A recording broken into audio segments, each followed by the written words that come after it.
All right. Hello, chat. How's it going? Hopefully well. We're back, and we're continuing with Ace Combat 3.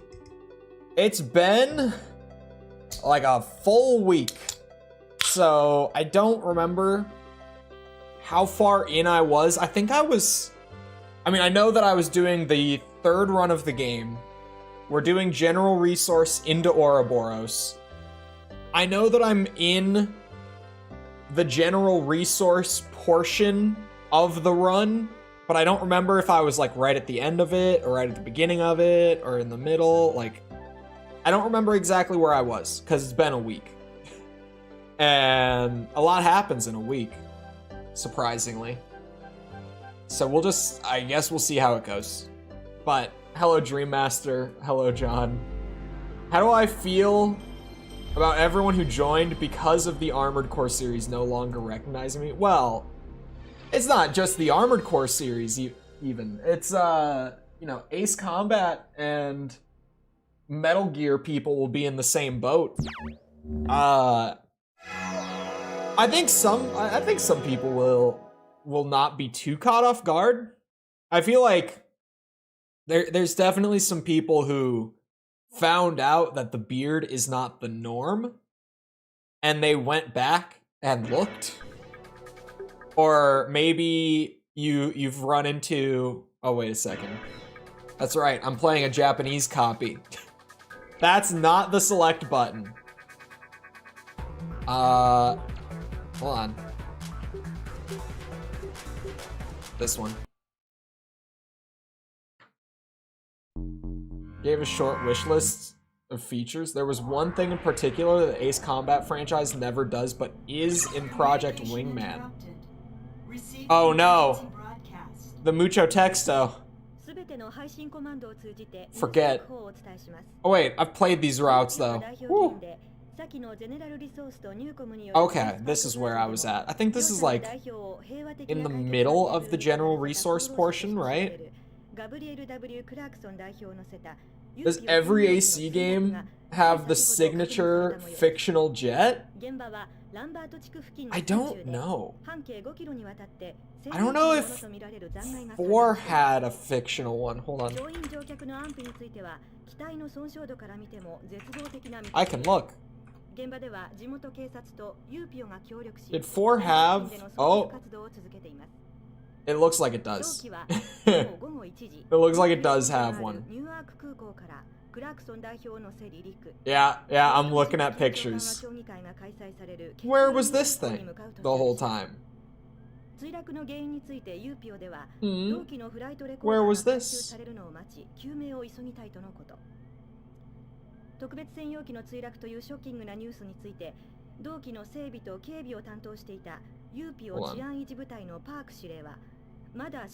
I'm looking. Where's the info? Oh! You have to clear the campaign twice and earn an S rank on all missions on normal or hard difficulty. Wowza.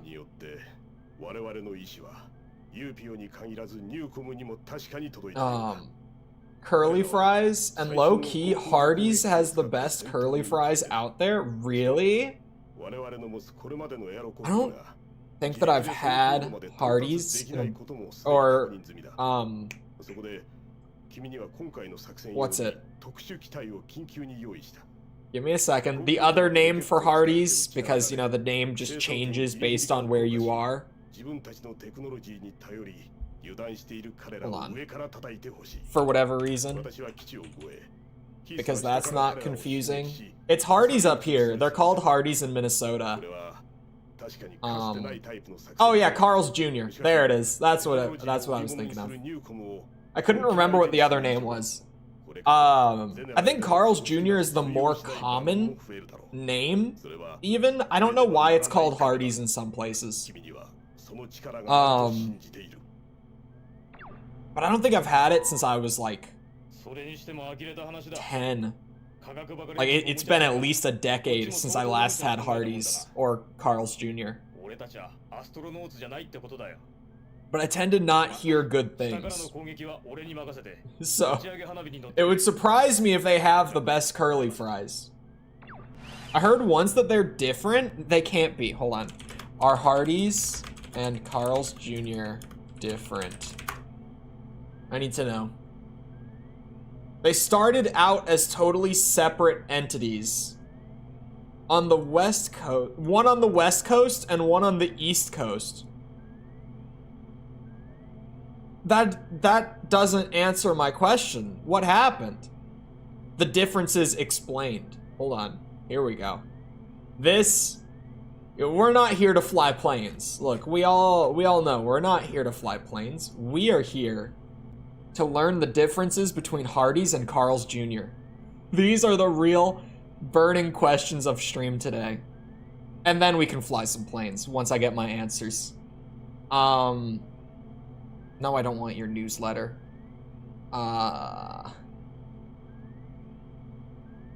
Okay, hold on. I'm looking here.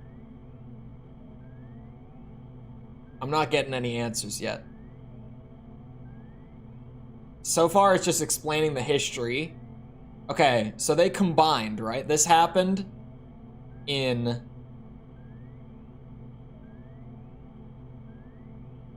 Okay, the Hardee's company got, like, passed around. And then... Here we go. CKE, which I'm assuming is the Carl's Jr. like parent company, bought Hardee's for $327 million, creating a giant chain of over 3,000 Hardee's locations and almost 700 Carl's Jr. stores. Jesus Christ. Up until 2018, the two chains shared the same branding and advertising, and even their menus were starting to look the same, but a new CEO, who has since left the company, decided it was time to put a little bit of space between the two restaurants. What? Hold on. The two have strived to differentiate themselves through marketing, menu offerings, and expansion strategies. Hardee's, number 24 on the list, is going back to its southern roots with new menu items like a sweet and spicy chicken biscuit, while Carl's Jr. added a triple Western bacon cheeseburger and Western fries. What I'm getting from this is that they're trying to be different, but they might not actually be that different. That's kind of like, I read all that, and they don't even sound that different aside from, like, Hardee's has a sweet and spicy chicken biscuit. Carl's Jr. has a triple bacon cheeseburger with Western fries. Whatever. What is a Western fry? What are Western fries? Oh, I misclicked twice. Awesome. What are Western fries? What are these? Oh, they're like potato wedges. Oh, these are gas. These are so good. Okay, I would like some of those now. They're like like extra fried potato wedge. I've accidentally kicked Chole down a rabbit hole. This happens. This is a common thing. Curly fry domination crinkle cut sucks. Whoa. Crinkle cut is great. They just look like wedges. They looked, hold on, I still have it copied, right? They look like they're really fried. You know what I mean? Like they look real crispy to me. Like those aren't just wedges. They've got like some sort of like coating before they fry them, clearly. Those look so good. Those look so good.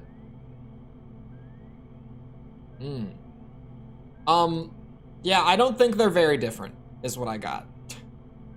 I think they might have some differences, but they seem to still be about the same. Oh, we're doing the Stratosphere mission. I have to do this different from how I did it last time. I gotta remember. And include it in your list. This is purely a battle between curly fries and waffle fries. And so far, I'm kind of disappointed. You're telling me that 79% of people would rather have curly fries than waffle fries? 79% of you? Are you crazy? Are you crazy? Waffle wins that easily? It's not common for Sepper to have a good food take, in my experience. This is one of them. That's when you really know. That's when you really know. Or is that when I know that I'm on the wrong side? Maybe. Curly is better easily? Man. I don't know what you guys are talking about.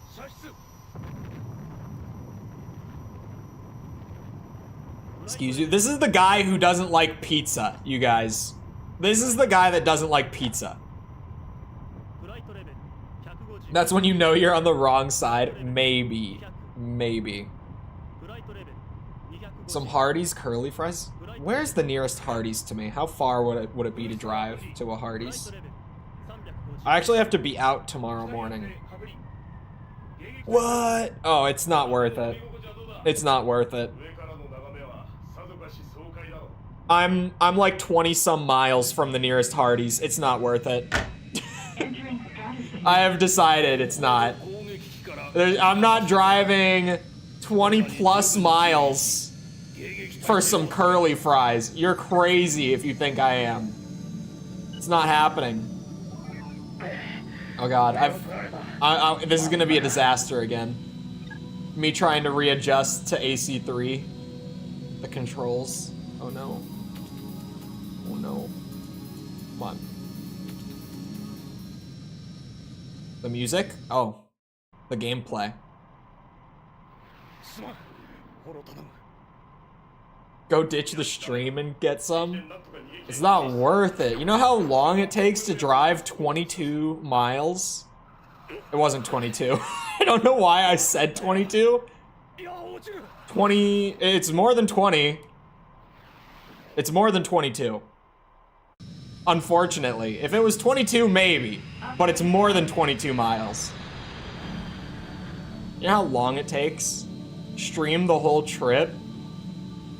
I think if I get pulled over while I'm streaming, I'm in trouble. Even, like, I have a phone mount, but how do you talk yourself out of that one? I think I'm just in trouble in that case.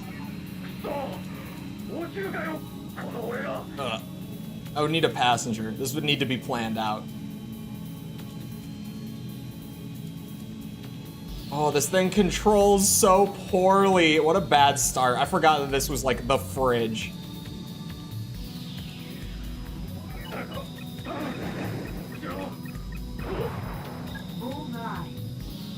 Sepper, are you abusing your power again?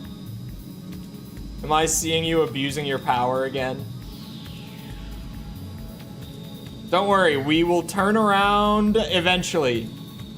You guys, we will get there someday. I swear I'm not a bad pilot. This thing is just terrible. I promise. Has nothing to do with my piloting skills. I swear it.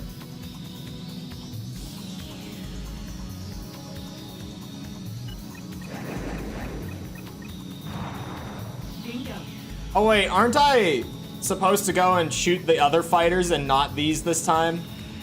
I did this last time. Uh-oh, okay.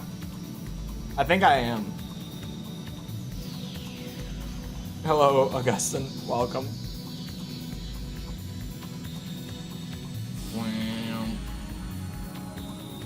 This thing is terrible, I hate it so much. It's amazing to me that I never noticed how bad it was on my first playthrough. Like, incredible to me that it took a second playthrough for me to be like, oh my god, this thing sucks. Look at this. I'm trying to turn here, man. I'm working on it. Oh my god. Does it get any slower? Please tell me the answer is no. Oh, we're gonna be here forever. We're just gonna be flying in circles. Oh.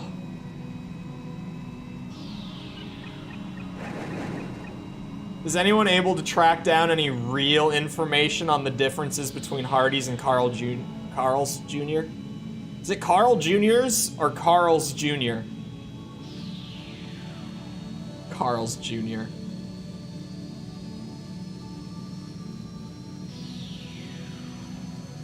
Maybe it is Carl's Jr. It could work.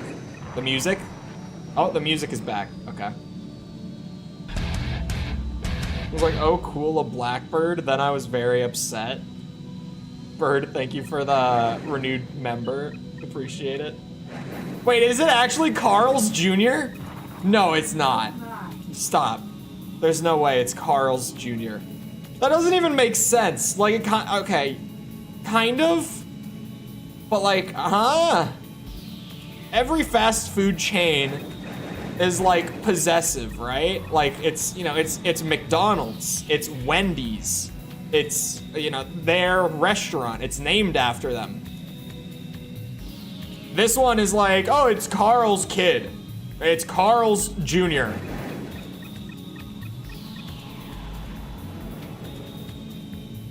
I can't be asked to read it. We read an entire article about it, and it seems like they are exactly the same. They might have a couple like specialty items that are different, but it seems like they're the same. Camargo?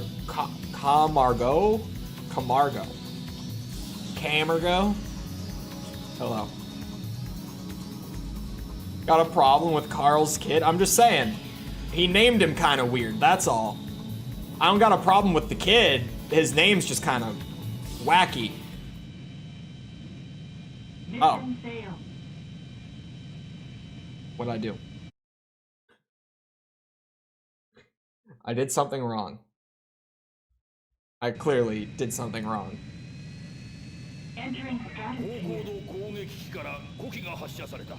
I got it this time.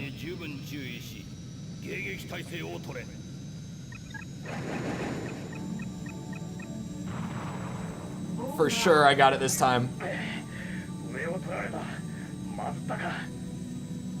Not even in the stratosphere anymore. Now, I'm trying to do the other one. There's two ways that you can do the mission. And last time I stayed up in the stratosphere and I shot the things down, like the main thing. But yeah, here, Keith calls you for help. And then you have to go and take out the fighters instead.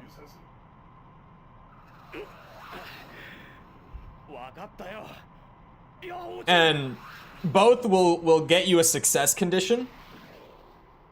But they go into like different missions after this one. Which I didn't know until the last playthrough. And you get new dialogue and stuff. Like the dialogue between missions changes. All that. So now I'm like, well, if I have to play General Resource twice to do all the endings anyway, I might as well do like the other mission that comes after this one and get the other dialogue. The other set of dialogue, the other dialogue. I speak good. It's my job to speak. Bro's gonna get hit by a seagull. Bird, I don't know how many of these streams you've been around for, but I have a habit to fly at dangerously low altitudes. If you're new to the Ace Combat streams, just be prepared for heart attacks when I barely skirt off of slamming into the ground last second. It happens frequently. Sometimes I do just hit the ground. I'm not gonna act like I don't. I normally have a plan in mind when I do it. Normally. But sometimes I do still hit the ground. It happens. I'm working on it, man. I'm working on it.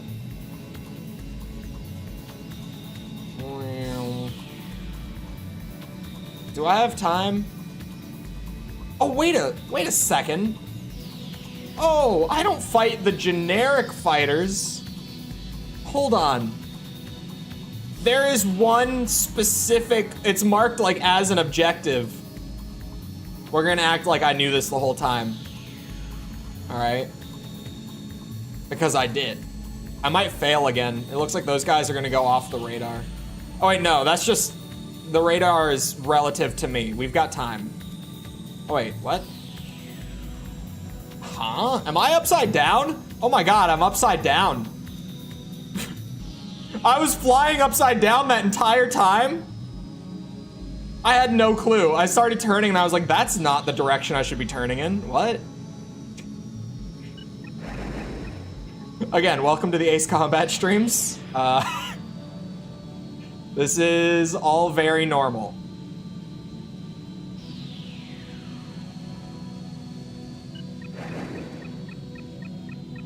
It's a beautiful disaster around here. Oh, god damn it. Got him. Mission over. I didn't get outplayed. I don't know what you're talking about.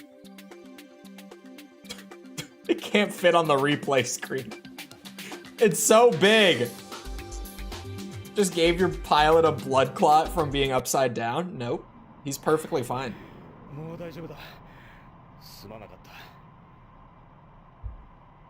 For lore reasons, my pilot is immune to blood clots. Just saying. Just saying. Hold on. I'm going back to when Bird renewed his membership real quick, like on my phone's version of the stream that I have up for like emergency chat. I gotta land first, give me a second. Because Jess gave me some script, some code for the chat box that we think will make like the little, like the supers and stuff, like those alerts actually fade off screen properly like they were always supposed to. She may have found the fix, and obviously I couldn't watch to see what happened while I was skillfully piloting, if that's what we can call that. So I gotta go back and look. Oh, there it is. Hold on. I can watch it. Hold on. I'll take a D. That's fine. I mean, what? You know what I meant. You all know it. It faded off the screen. It worked. It worked as it was supposed to. Holy moly, it's a game changer. They fade off screen properly. Jess found the way. 確かにディジョンのやつが言う通りらしくもない失態だ。この借りは必ずどこかで返す。それまでお前には死んでほしくない。Okay. 俺より絶対に長生きさせてやるからな。それだけは覚えていてくれ。じゃあ今度またこっちから連絡する。I just want you to keep in mind, Keith, that I shot that guy down while flying the concrete fridge while you were in a perfectly good fighter. I don't know what you were doing, man. しかし今回のような奴の失態はキース自身で解決すべき問題だろう。君にはあの時君にしかできない任務があったはずだ。情に流されるのも良いが、今の私は君に対して疑問を感じざるを得ない。What? 我々は仲間の情などというものですら捨てねばならない現状がある。それをしっかりと胸に刻んでから次の任務についてくれ。Keith is my best friend. Given who your pilot actually is, that is accurate. That's what I said. You know, according to the lore, I am immune to blood clots. Just saying. So I could never have given my pilot a blood clot. He can't get them. I, of course, won't say why. But just know that I know, you know, wink wonk and all that, for the people that do know. Regarding the recent act of terrorism above Axel Bay, reports mentioned a letter declaring criminal intent from an extremist group within Global Way, but this was revealed to be misinformation. According to an official Global Way spokesman and independent investigations by Newcom, General Resource, and local police, no extremist group could be confirmed within Global Way. As such, new theories blaming a separate, as of yet unidentified group are strengthening, and finding a clear answer seems difficult at best. Wink, テロ wink. のニュース見たか。 I did. たく呆れるほど物騒な世の中になっちまったもんだよな。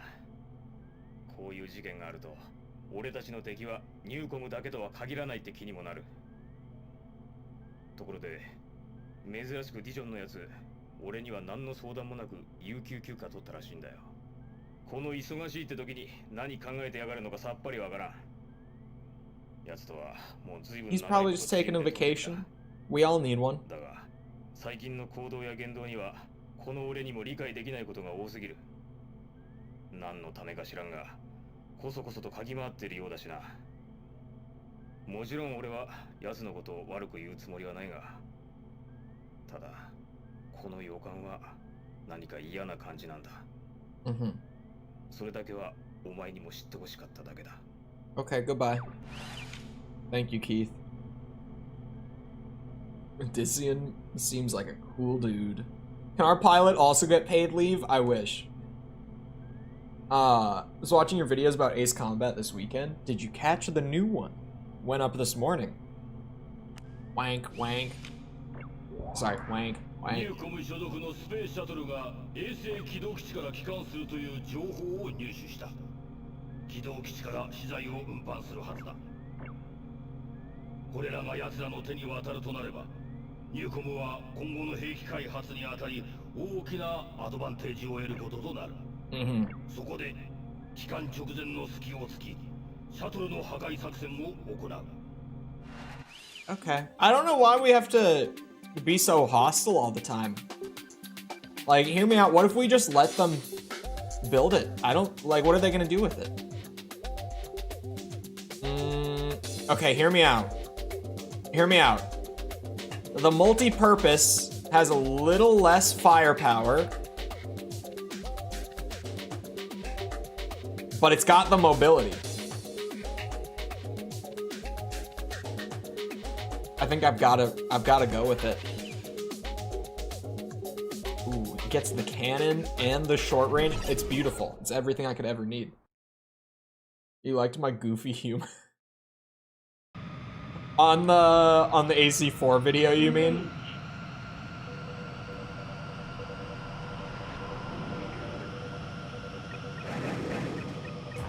Damn it. How does only one of those hit? Come on now. I got this. Just a little circling. Oh god. Ah! Who's missile? No, please. Missiles are scary in this game. As scary as they've ever been. But only on hard mode. On normal, it's fine. As soon as you go up to hard mode on this game, it's like, it's terrifying. Every single time I get the missile warning. Oh god. It's okay, we just keep going. Who the hell is Cynthia? I'm not stalling. Oh shit, okay, well, it's fine. I saw the water for a second, but we're 10,000 feet up. At least I think that's feet. Oh.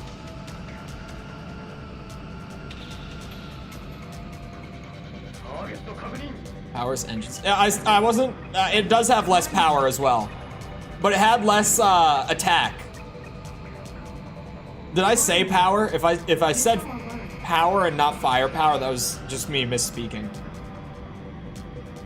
But I meant attack when I was saying it. God damn it. I can't target. That took my targeting away. Shuttle landing? Oh. I could probably do that. I'm a professional. I'm not stalling. How did that miss? Thank you. Okay, we're going this way. See, this is why I brought the multi-purpose too.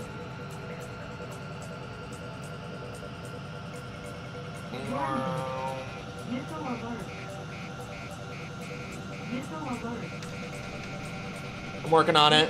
Oh my god, the missile tracking in this game is insane. What is that? You see what I mean? I feel like sometimes there's just no way for me to escape. I feel like sometimes when I say it, it's just me bitching. But other times, I legitimately do all that, and I still get nailed, and I'm just confused. I don't understand. I know that's just SAM missiles. Those are terrible. It's the fighter missiles that scare the shit out of me. I have not done all routes before. I am aware of, like, the true ending just because of research when I was doing the AC3 video. But I haven't actually played through... I've played through this route before. This was the one I did for the review, the General Resource Ouroboros one. But then both of the Newcom routes that I have to do after this, I have not done yet. Oh, that's just a helicopter. Yeah, R701 is future chopper. Why am I so mean to Sam? Because his missiles are shit. Every other missile in this game is taking, like, more steroids than Sam Sulek. And those are just kind of... I mean, they fly. I can give them that.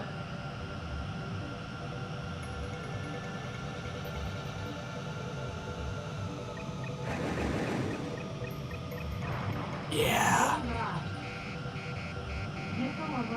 Oh, that one might hit me. Oh, shit. Oh, there's too many. I don't like this. I'm leaving. I don't like that.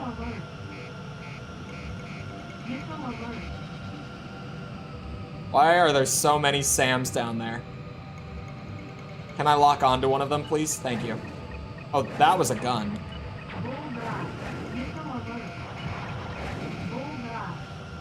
How, what? My... Oh, sweet Jesus. I'm really trying here. The music fading out scared me. I thought maybe I had hit like a time limit.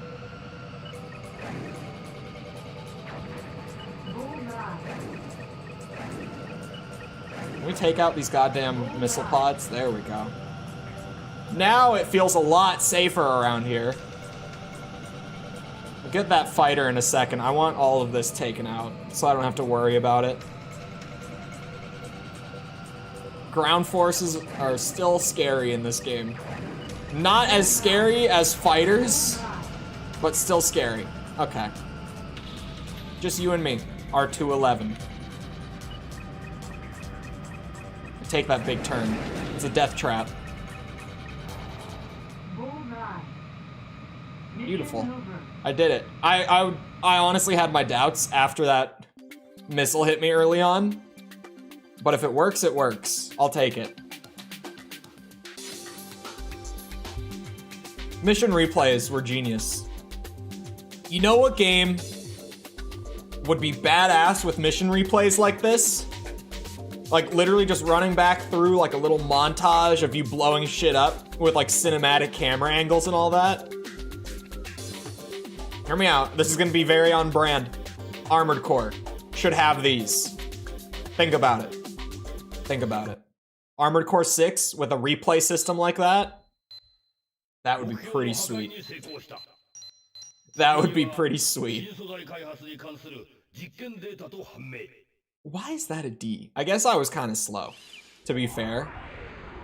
But the planes you're giving me are kind of shit. なんとか始末したな。この調子ならディジョンも隊長から廃業か。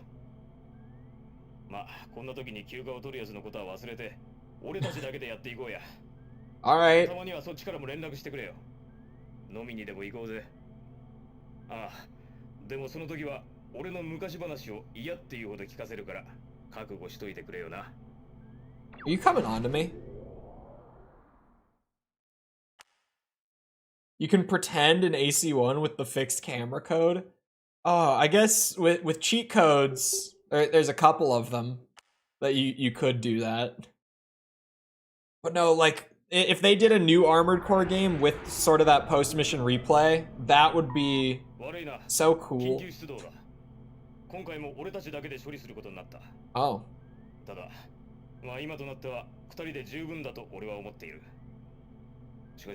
I think he is.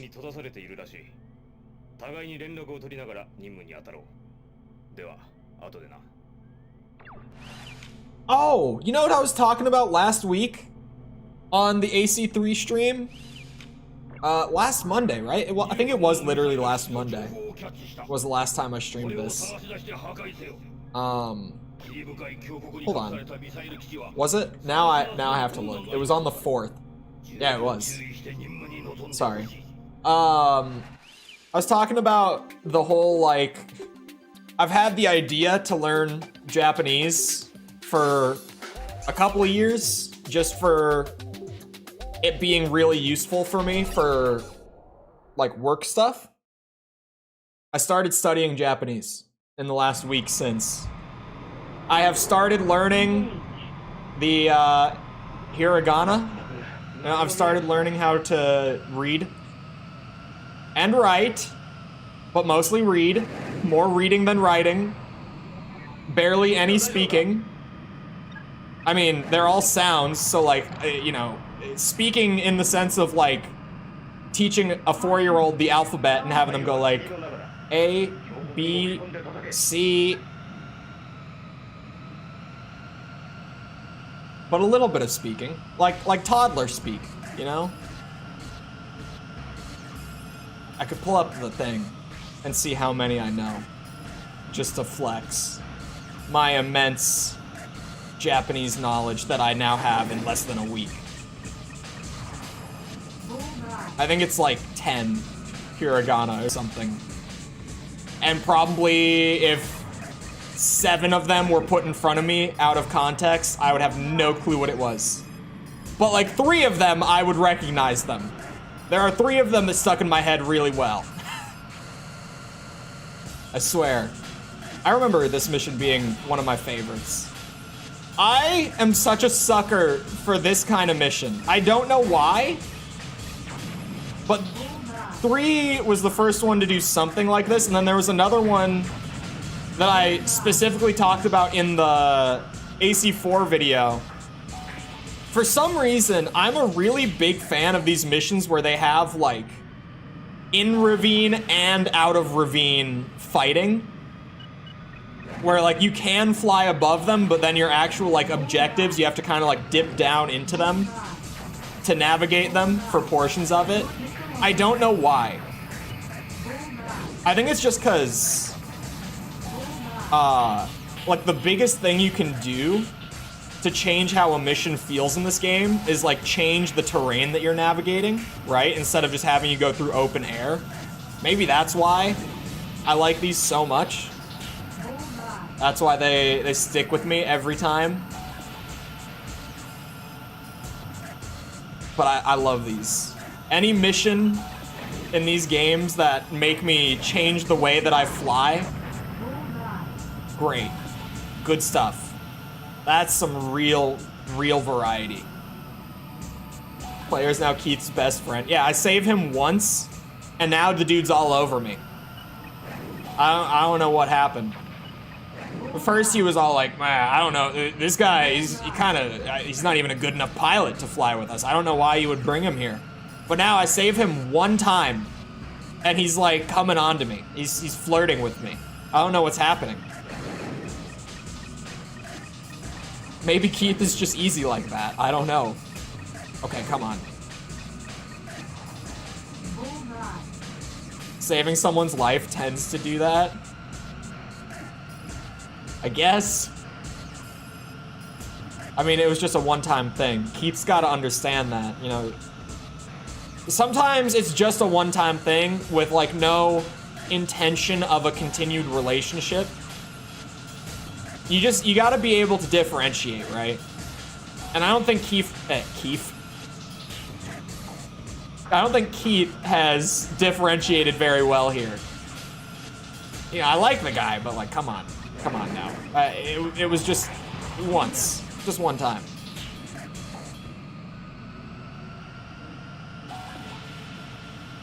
Now he just all the time he's like, hey, let's go get drinks. Let me tell you my war stories. Like, dude, I don't want all that.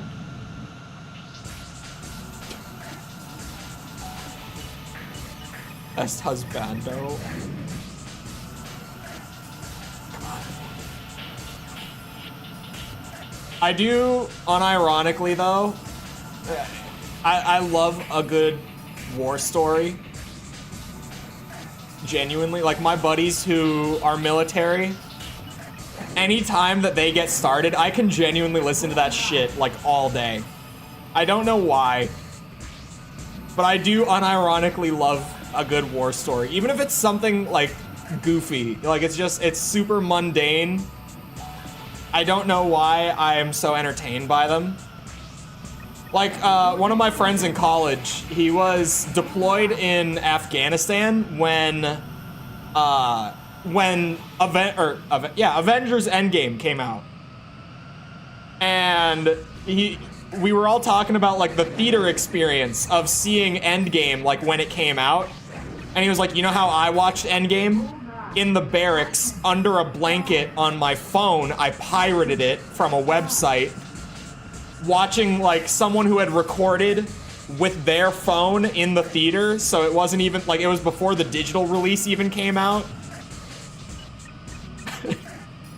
And it was just, even if it's something stupid like that, I for some reason really like stories like that. I love a good war story. Even if it is just, I watched Endgame under a blanket in the barracks when it came out because I couldn't go see it in theaters. Oh, come on now. You guys can give Keith all the sloppy toppy you want. I don't question what you do in your free time.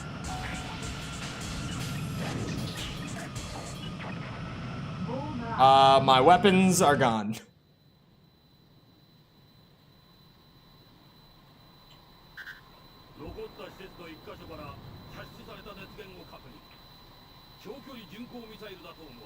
Oh.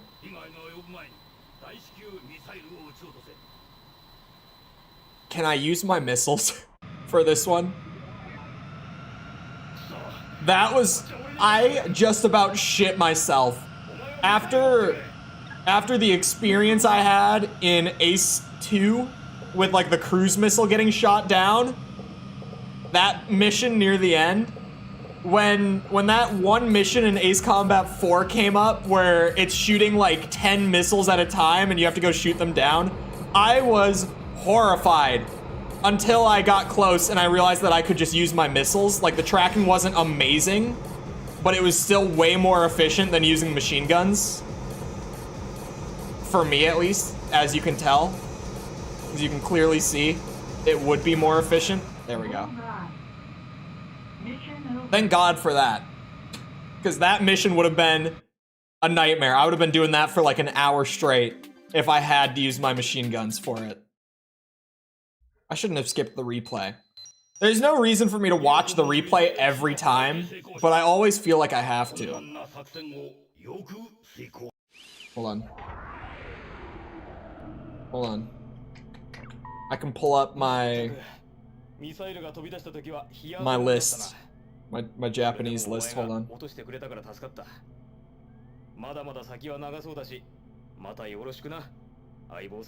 I'm gonna have to learn it now, by the way, because I bought the course.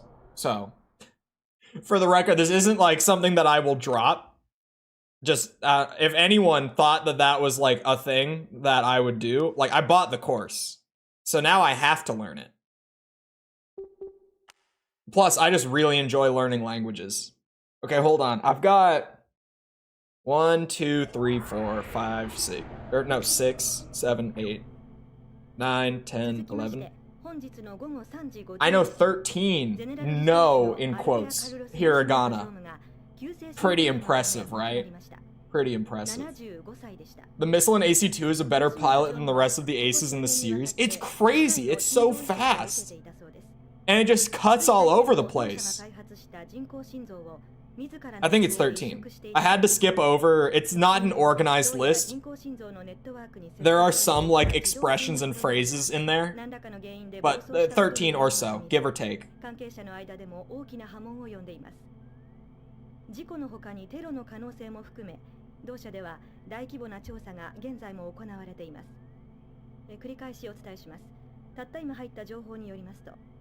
Oh yeah, this was the guy who just died of, what was it, like heart failure, heart attack, something. Message cannot be saved. I actually maybe should have read that because I didn't remember exactly what that was. This one? Oh, this isn't the big long one. This one's also long, but it's not the speech. Oh my god, wait, it is still really long. Jesus Christ. Love the atmosphere of that mission in 4. I liked the atmosphere in most levels in 4. Genuinely. 唯一私を消すことができる可能性を持ったパイロットだろう。だからこそ、私は君が敵となる前にこのメッセージを伝えるわけだ。 Sorry, I suddenly was like, oh yeah, I put that video up today. So I just went to check it real quick while I had a moment. And the most recent comment that I see on there is when the sky speaks Latin, you know you're in a fight for your life. In reference to the final mission. That was amazing. Like having no like prior warning or anything of that. Just the Latin choir coming in out of nowhere in the last mission was crazy. There was like shit falling from the sky.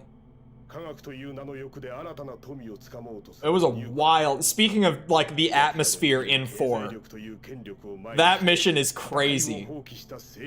Wall-to-wall bangers on all front, my favorite in the series. It seems like... Okay, I'm kind of confused as of this morning, right? Kind of confused as of this morning. I had kind of thought that, like, the general favorite, like, in terms of the Ace Combat community as a whole, was 5. Is that just, like, I had the wrong idea this whole time? Because so many comments this morning were like, oh, this is the one. This is my favorite one. And I got some people saying, like, oh, I don't know if you'll enjoy 5 as much as 4 because of some design decisions and stuff. But 5 is still really good. But this one's better. Like, I got a lot of those comments, too. So maybe... Like, was I just wrong thinking that 5 was, like, the fan favorite? It's between 5 and 0. I guess I forgot... I hear 0 a lot, too, now that you mention it.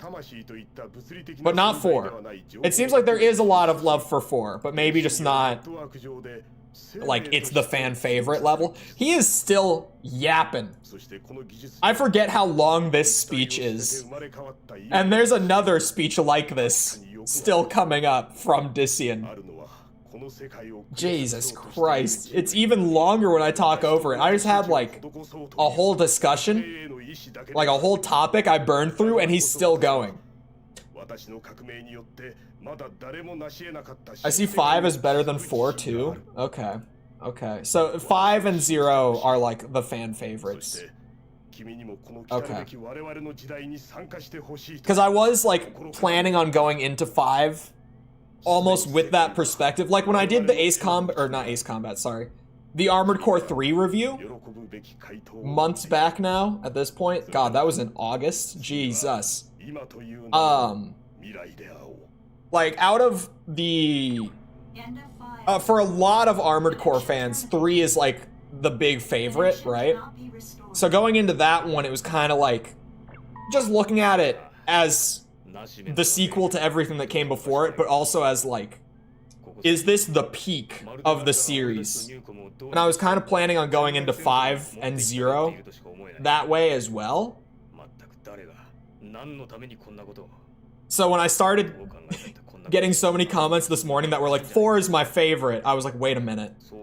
Should I have done that with this game? My favorites are 4 and X for the PSP. I've heard some people bring up X. Like, every once in a while, someone is like, that one PSP game is surprisingly a banger. Just here and there, it comes up. Makes me wonder if the Game Boy one is any good. I joke. Like, it could be fine, but there's just no way that like a Game Boy Ace Combat game could compete, you know? I think that's kind of just the problem with like Game Boy and DS spin-offs from the era in general, like when that was a thing. I mean by from the era. It's like, you could make a pretty good like spin-off game for the DS or the Game Boy or what have you. But it could just never compete with like the console games. Because they just, what do you do with it to actually make it like properly compete? Some things didn't suffer from that. Like Mario Kart DS was a banger. A lot of platformers fared a lot better on there as well. X plays like AC4 to me. Hold on.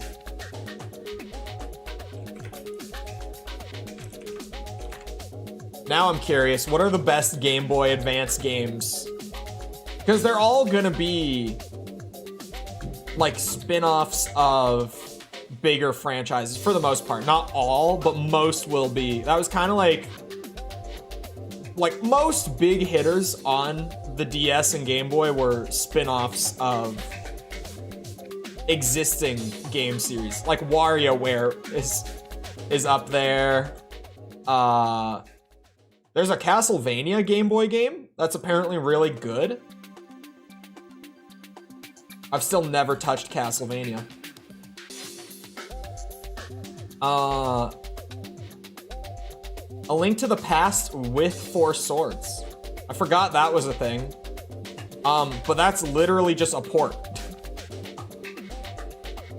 It's actually just a port. Wait, Tony Hawk Pro Skater 2 got ported to the Game Boy Advance? I'm going down a rabbit hole again. I'm gonna contain myself here. Let me take the Raptor 2 out, just because I haven't. Time to start donating. It's closed. It's closed. Do not do it with the intention of it adding time. Yesterday was the last day. Like, yesterday was on 0 days. Today is like the send-off. I've kept it for one last stream. It dies tonight.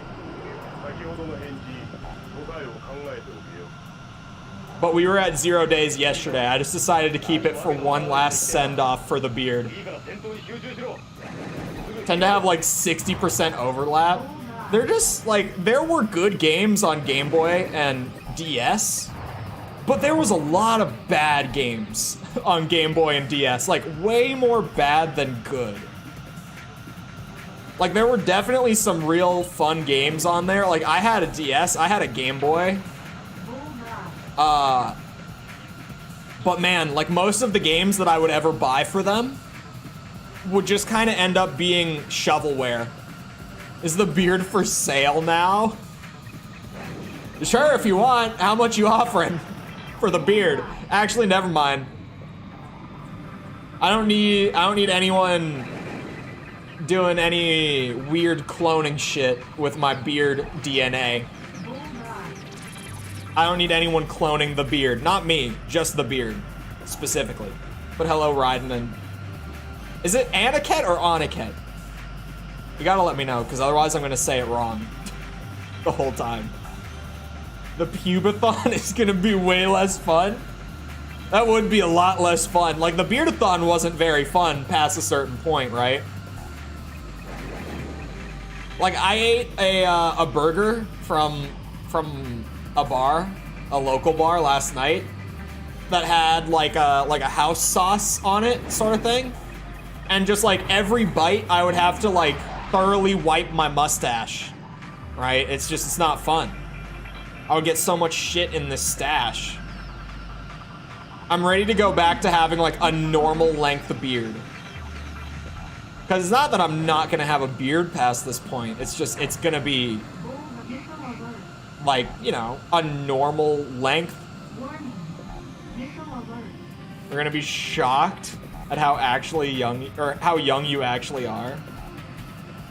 Someone recently asked, I think it was on one of the DMC streams if I remember right, Someone recently asked how old I was, and I said 21, and they were like, what? I thought you were like 27 to 30 range.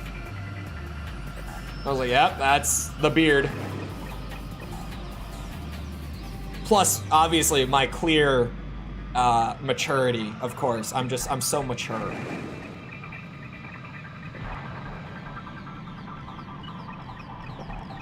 I've been leaning into the mature meme really hard ever since False recently said that she frequently forgets how young I am because of how mature I am, and I have not let it go. Ever since, I've just been like, I'm just so mature for my age.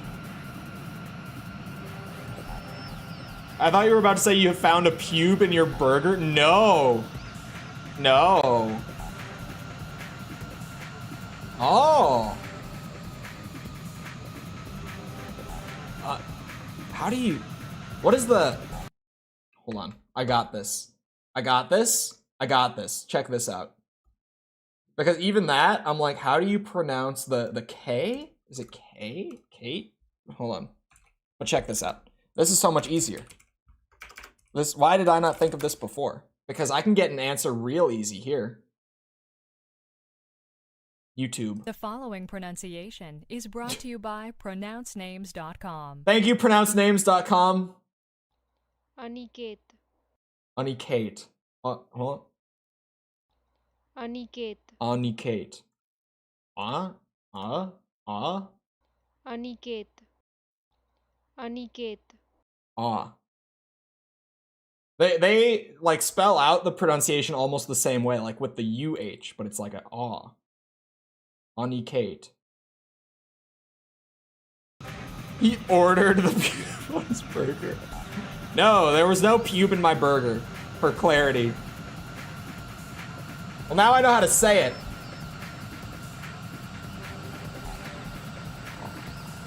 Just people pretending to not be children when they still are inside. I embrace my inner child. Clearly, look at me. Look what we're doing right now. We're playing the fun, you know, fly the jet around PlayStation game. My inner child is very alive. Real maturity is knowing how to keep the balance between pretending you're not still a child and showing that you are. I'm 12 and this is deep. Oh God. Oh God. Please. Beautiful.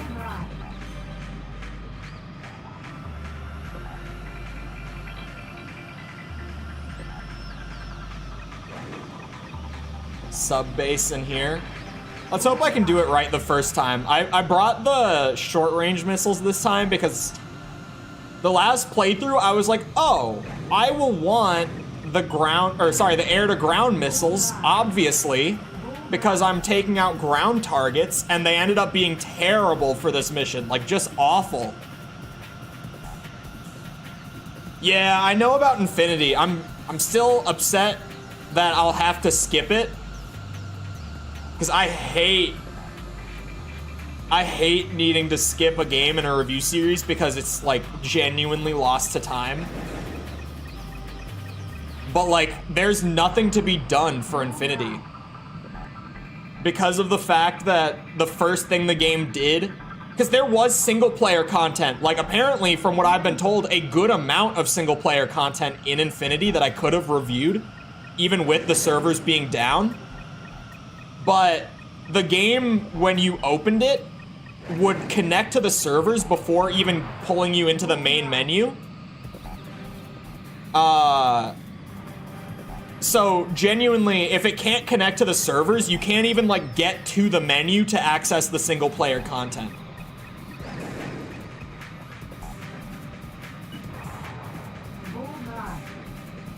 Which, yeah. You had to pay for it all, like one mission at a time. Well, nowadays, with it being like offline, like I was saying, someday, even though it's not a thing currently, someday there will be like members of the community that come together to like create fan servers to host on like emulation. Like Demon Souls has it, Armored Core Verdict Day has it, where fans just like made and host a server so that you can still go and access like all the online functionality of the game if you're playing on emulator nowadays, even though the servers got shut down a long time ago.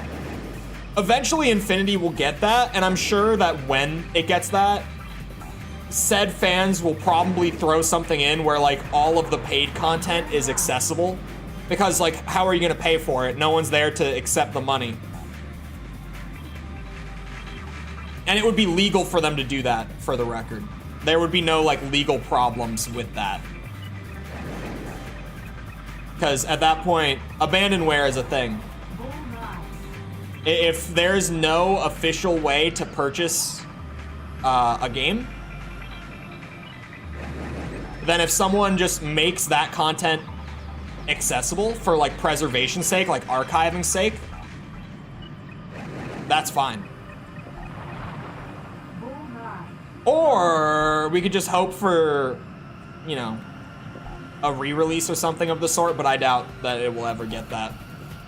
I get very mixed signals about what Infinity was. Like, I haven't really looked into it, but just word of mouth so far, I can't tell if it was good or not. I get so many people who are like, yeah, it was actually super fun. And then I get so many people who are like, nah, it was just pay to win garbage. It was awful. So I actually have no idea, as of right now, what the deal with Infinity really was in terms of quality. There's one target way out here. I need to get it. I can't leave it. We take everything out.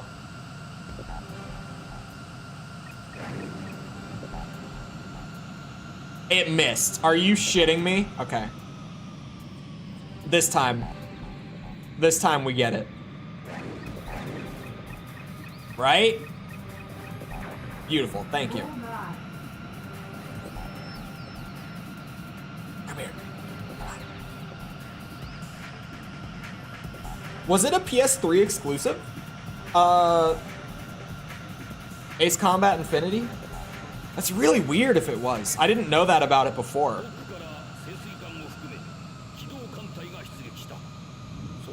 My weapons have been turned off so that he could tell me how urgent it is that I quickly take out this submarine.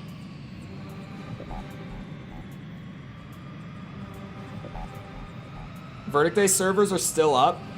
There are no fan servers. I thought the servers were only still up in Japan. At least that's what I was told. Because I know that on RPCS3 there are fan servers that you can connect to for it, that are meant to preserve it.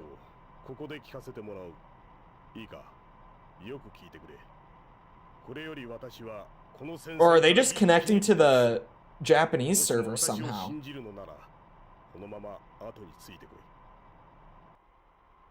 Didn't you already beat this game on stream? There are 5 paths to play through, Ryan. And to get the true ending, you have to clear all 5. Still up, both international and Japan. Are you sure? There are fan servers on RPCS3. Like, I know there are. Because, I had a lot of people asking why I didn't use them when I did the review to, like, get some of the raid boss content and stuff like that. But it's because I didn't use RPCS3. I used Xenia instead. I did the 360 version of the game. I could have sworn international servers were shut down. We so don't need to see it 5 times, but we need the true ending to have really, really taken the game all the way down. To have mastered the game, right? I have to have mastered all missions. We're getting into endgame territory again here. We're getting into the final act where shit's about to hit the fan and it's gonna become hell. as it does in the third act every time. We so don't... Oh, I already read that, my bad. People still play on the PS3 international servers. What? I didn't say that. I know I didn't say that. Oh, I got the A rank. Somehow. I didn't even feel like that was very quick. But I'll take it. If that was the perfect play, that was the perfect play. Does this game have a rank sheet at the end? Play exclusively on the PS3 Japanese server. Is it accessible outside of Japan? I guess it would be somehow. Like, obviously not natively, or maybe it is natively. I don't know. I never bothered with connecting to any server for it. Because I was like, I haven't done multiplayer for any of these games before for the reviews. Granted, Gen 5 is different, but I had already done AC5 without it because AC5, there just isn't an option to get on the servers. PS3 console games are region free. Oh. Is that a thing that they did, like, after the fact? Or after the fact of, like, PS3 being in its active life cycle, I mean? Because I know, it was either AC5 or Verdict Day that had, like, a region lock problem with the servers. I don't remember which one it was. It got explained to me that because of how low the population was outside of Japan, it was a big problem because, like, the UK had their own server that they were locked into, and, like, US had their own server that they were locked into. I think it was 5 that had that problem, because if I remember right, Verdict Day corrected the problem.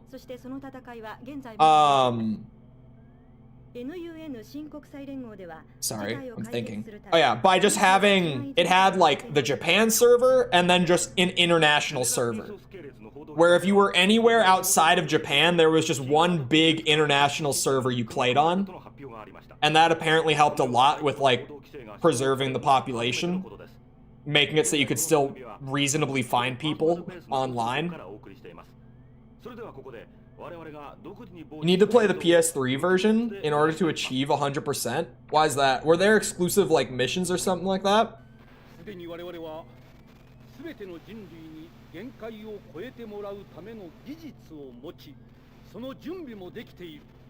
I wasn't able to get the PS3 discs to work on RPCS3.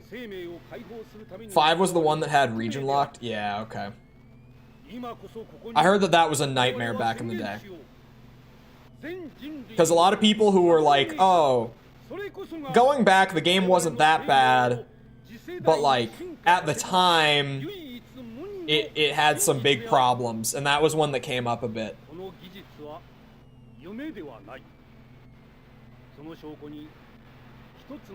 I'm distracted by comments again. All of this played on the other general resource path so far. I'm waiting for new dialogue because it's going to happen any second. But none of this is different yet.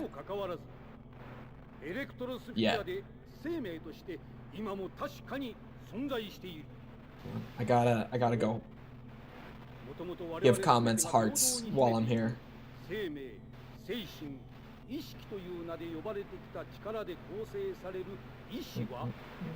肉体などといった脆弱な存在を限界とはしていなかったのだ。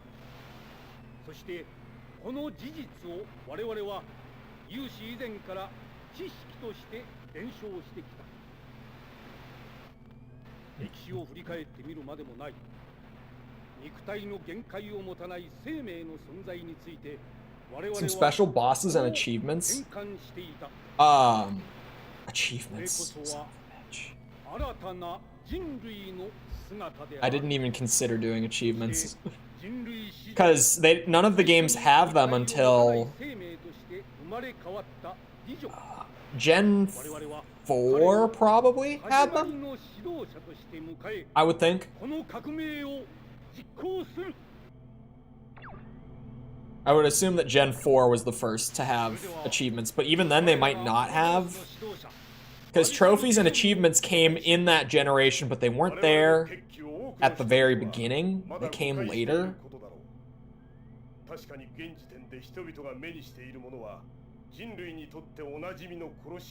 I think this is new now. Unless I'm mistaken.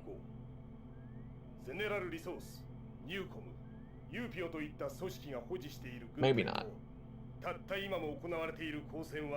It's hard to say, because even if it is new compared to the last path, I played this path for the review, so it'll still be familiar to me.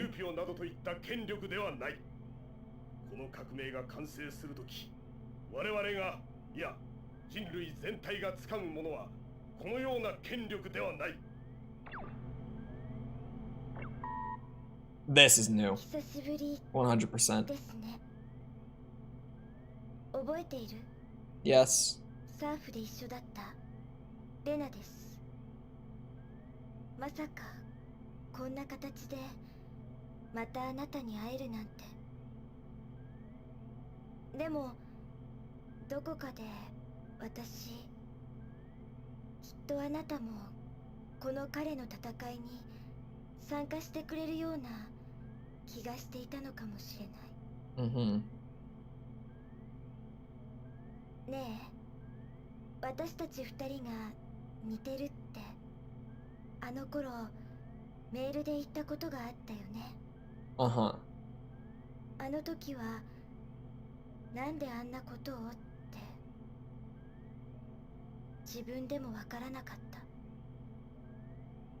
でもあの気持ちはきっと今日のことを教えてくれていたのかな。辛い戦いになってしまったけど、お互い彼のために自分の翼を精一杯役に立てましょう。 Okay. 我らがウロボロスの意志、それはこの世界をつなぐあまたのメディアを使い、すでに十分すぎるほど告げることができた。残すは実践あるのみ。そう、誰のためでもない我々自身が各々の翼によって地上から空を見上げることしかできぬ奴らに知らしめてやろうではないか。すでにナシメントという名の前時代のルールは私が葬っておいた。そして次は科学という名で新たな富を貪ろうとしている輩に制裁を。君には最新鋭のエアロコフィンゲームを用意しておいた。ゲーム？飛べ、ウロボロスのしもべたち。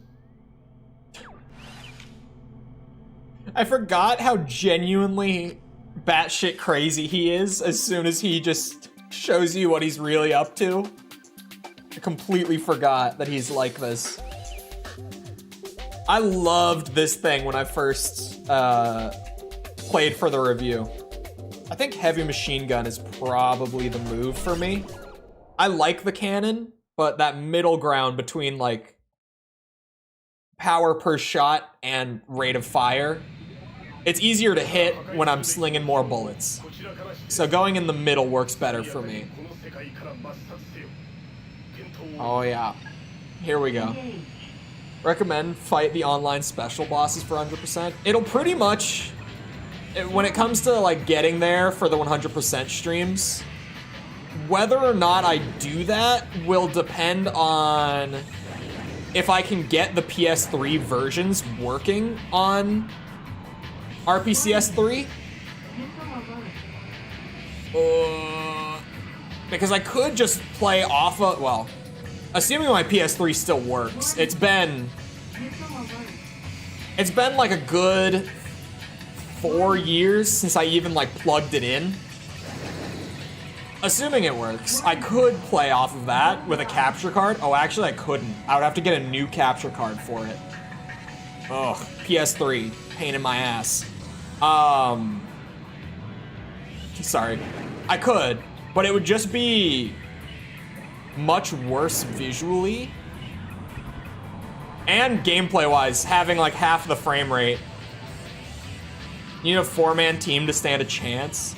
I mean, to that extent, we could probably fare pretty well with me just going, anyone in chat, queue up for these bosses. We got it. It would probably work out. But yeah, it kind of just depends on whether I can get it working or not.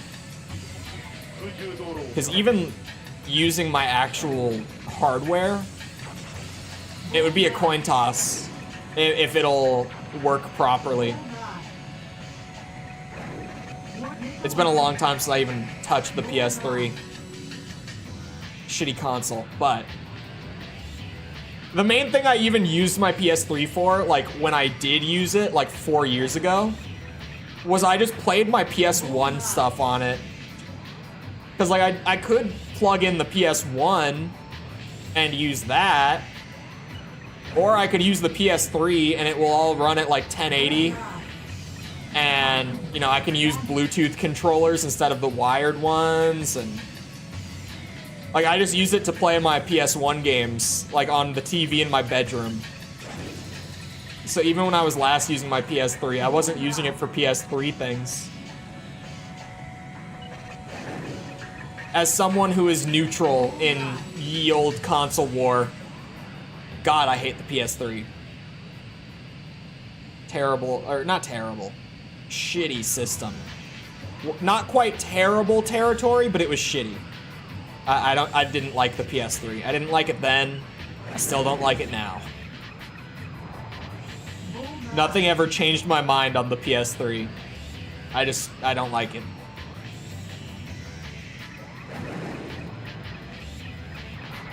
There we go.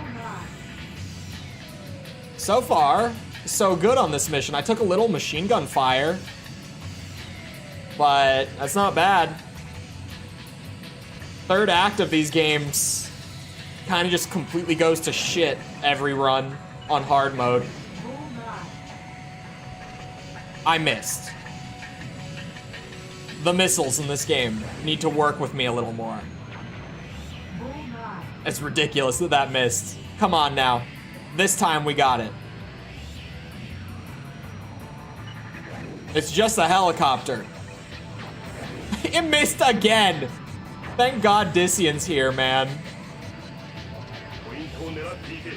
Because Jesus Christ.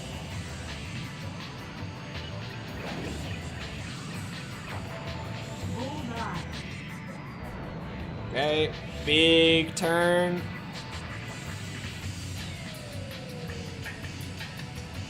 I do still like this thing. It's got all a man could ever need. I just missed. How am I missing, like, these floating helicopters? This is crazy. What are my missiles doing here? I mean, nothing, but, like, why are they doing nothing here? I get that they, like, float up and down. But the way that I get hit by missiles in this game, that little up and down motion should not be enough for mine to whiff this consistently. That's crazy. And now we got fighters here. Great. Hello. Oh my God. I have shot 5 at it. I give up. I'm not shooting the helicopters anymore. Missiles don't work. Got it. Buildings only need 1. I won't complain.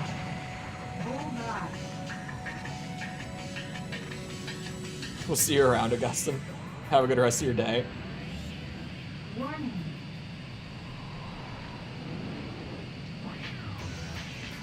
on.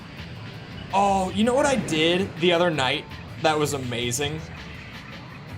So at the Game Awards recently, this is just random thought, so I just ADHD go burr.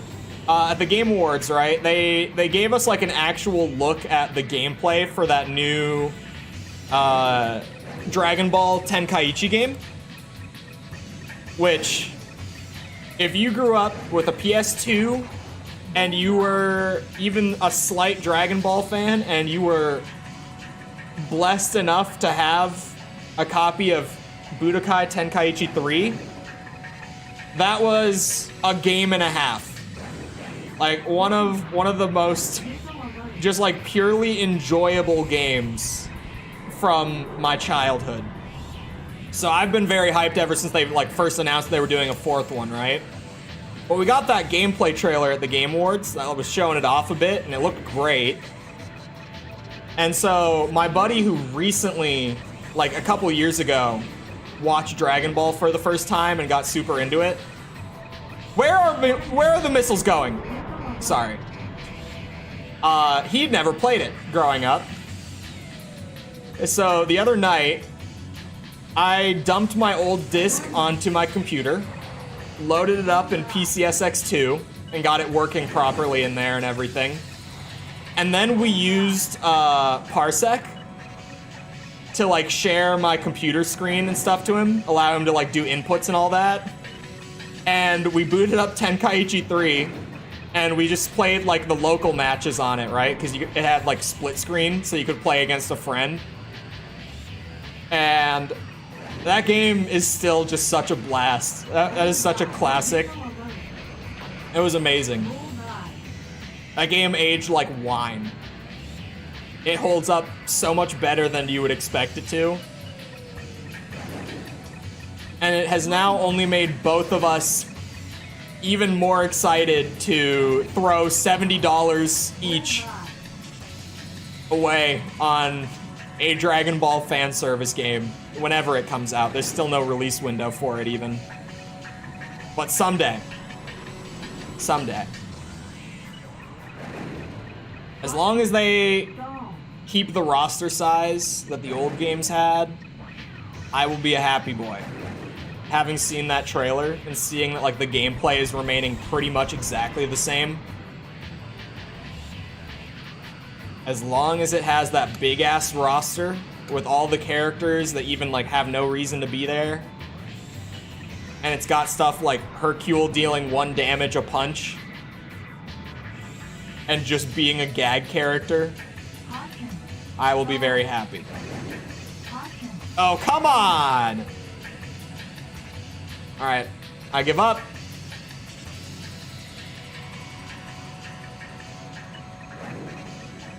I haven't been getting bombarded with missiles that track me to the ends of the earth, but we have entered the territory of everything dodges my missiles way more easily than I manage to dodge anything. That's already started. I love the descent into madness in a way.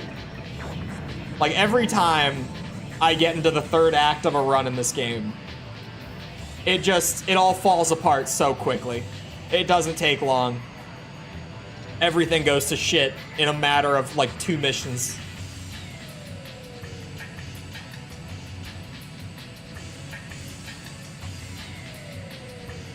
Come on. There we go. Oh, we're not done.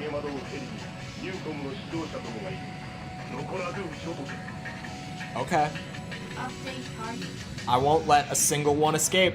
Oh god, they're in the helicopters. Please, missiles, do your thing. I guess if they're not bobbing in place, we might... Okay. First one is already striving to prove me wrong. Ugh. Holy damage. Holy damage. Yep. We are definitely in Act 3. Okay. I'm not getting close and flying slowly, that's for sure. That plan goes out the window. I was like, oh, I can just machine gun them up close. That'll work. Okay, come on now. Thank you. Wowza. That hurt. Oh my god, you know what I never did? When I played 4, I never did like the cinematic missile shot. Everyone told me if you hold the B button, you can get a cinematic shot, and it starts in 4, and I never tried it. I completely forgot. I could sink Mega Float. I could definitely sink Mega Float. I got an A for that. The rating system in this game is wacky. It feels so, what's the word? Random. Arbitrary. Arbitrary is a good word. I wanted something better than random. Like sometimes I think I play pretty well and I get a D rank. And then other times I think I play like shit and I get an A rank. Makes no sense to me. Feels like DMC2. No, DMC2 at the very least. I can understand the logic of that ranking system. It's just that that ranking system is terrible. This one I can't see like what's going on in the background, like what's contributing to the rank. So it just feels completely like, and I only ever really get A's and D's. I never get a C, I never get a B, it's only A or D. It's all about the time taken based on what the briefing says. Is it actually?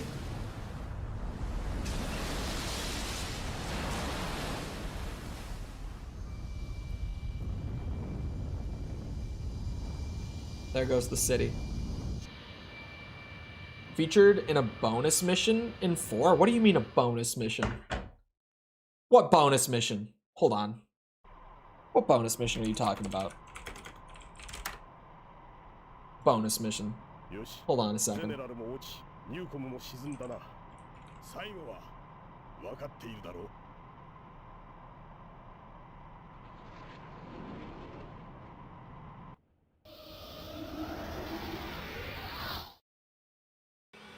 In the shoot the target thing.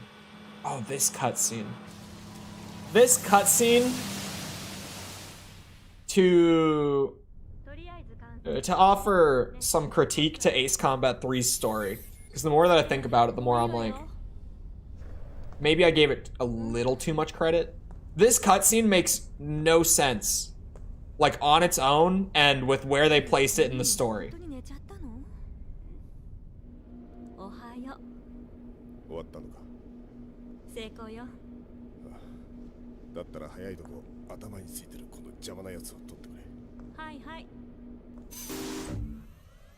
It's one of the training missions? Oh.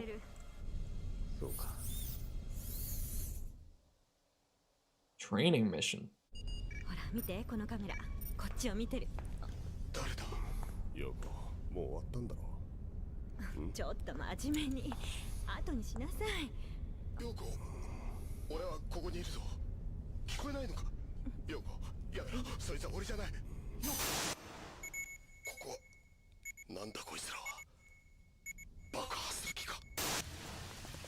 Maybe.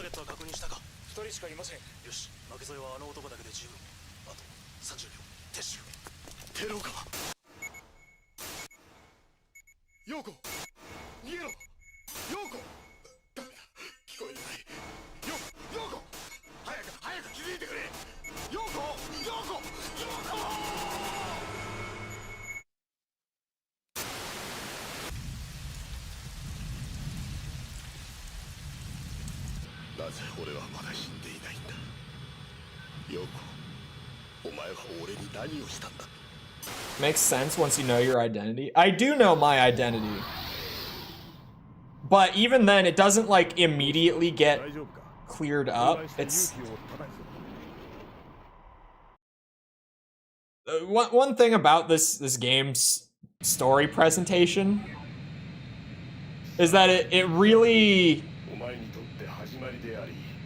You can't understand everything given to you in a single run if you haven't played other runs. Which, like, it's fair for that to be something that they wanted, but it's also like, I mean, at least nowadays, it's just so commonly understood in the design space that the majority of players won't even complete your game once. So having stuff like that where it's like, it doesn't make sense unless you complete the game 5 times, like, so few people are going to even ever understand what that cutscene really meant. Because it's like, it's just randomly thrown in there. Like, there's no context from Dician in regards to it. It's placed way out of order, obviously, for anyone who understands it. But, like, that's a cutscene that happens before any events of this game. And they just kind of randomly play it right there with no context for you to understand what the hell it is. Feels like a FromSoft game. Yeah. And it's like, if you want it to be obscure, fair enough, but it's obscure. I do also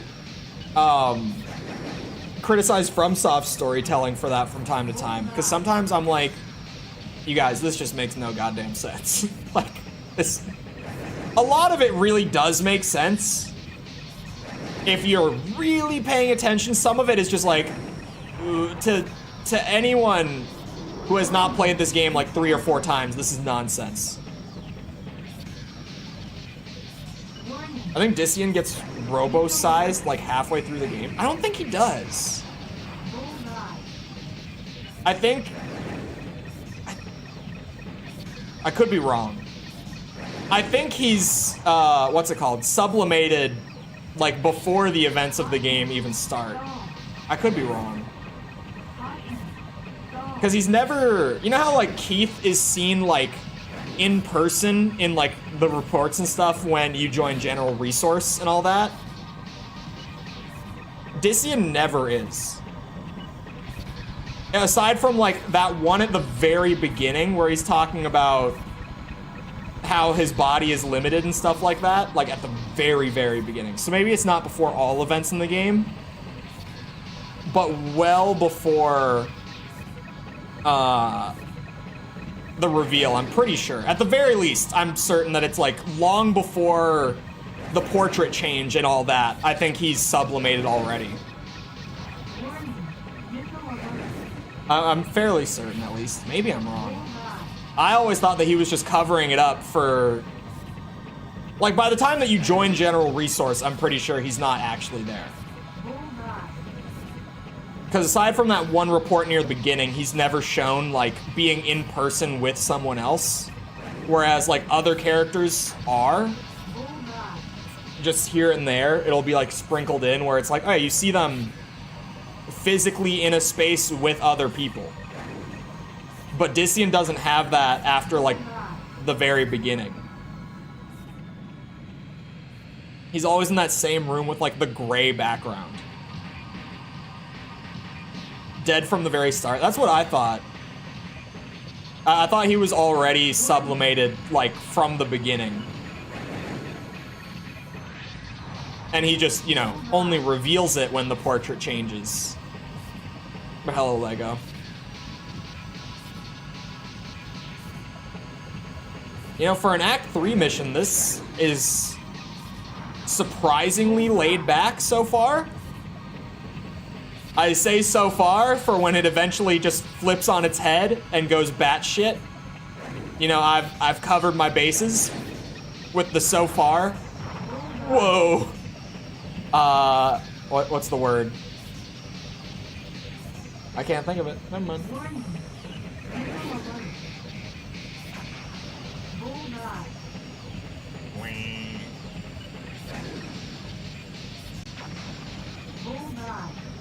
I will have...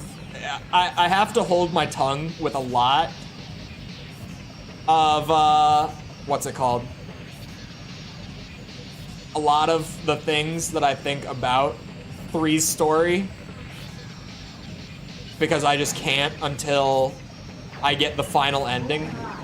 The final ending changes everything. In many ways. Positive and negative.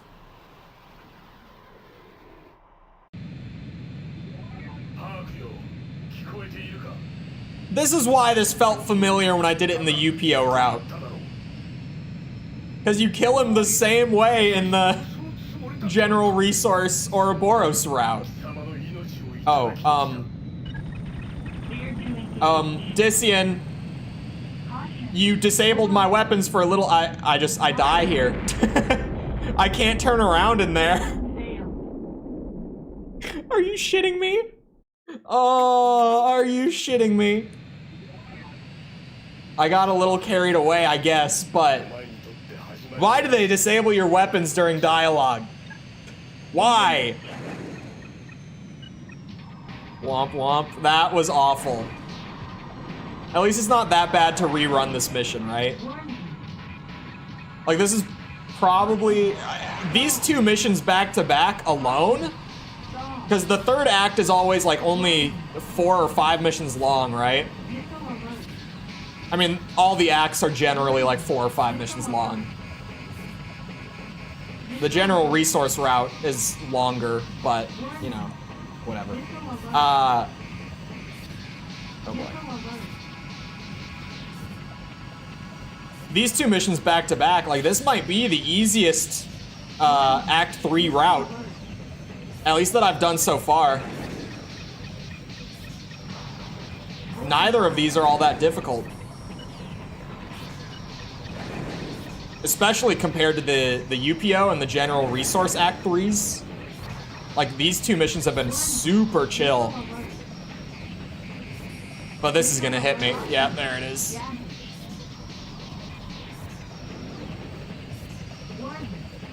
To A rank this, you have to kill all enemies? Jesus. No way. Okay, I was gonna say. Jesus Christ. What? What? That's insane.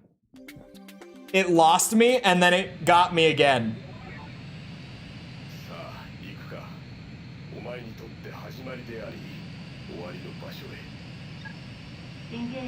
Excuse. As an Englishman, it hurts that you Yanks call them French fries. You call your potato chips crisps. All right. I don't want to hear it. I don't want to hear it. You know why? Because most French fries, or sorry, not French fries. Sorry, I confused myself. That was an on-the-thought light bulb moment, and it was completely misdirected. Never mind, forget I said anything. I was about to say, most French fries aren't even crispy.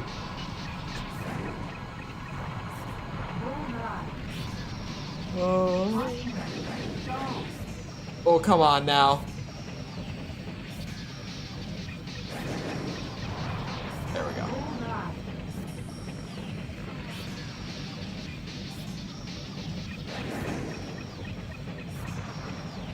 Beautiful. And cookies, biscuits, that's true. You guys don't even know what a real biscuit is. Southern biscuit, southern buttered biscuit. You don't know the truth. You can't handle the truth. It's been kept from you for so long.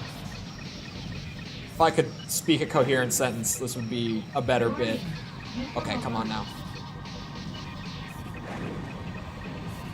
See, and like that missile just immediately lost lock on me while I wasn't even maneuvering. I don't understand the missile locks in this game.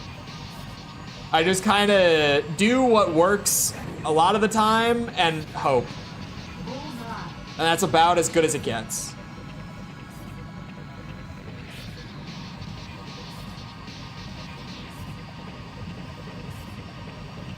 What else do you need to specify? Sorry, what else do you fry that you need to specify? Oh. What else do we fry, you ask? Well, well, well. Let me tell you what else we fry. Anything that is edible. You think I joke?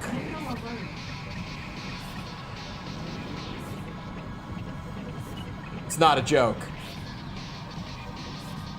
Everything, seriously. You want a deep fried cheeseburger? They exist. They're not common, but we do them. Some places do them. Like, I'm speaking the entire ass cheeseburger, then you deep fry it. It is genuinely, you can get that some places. Fried a Gundam and ate it.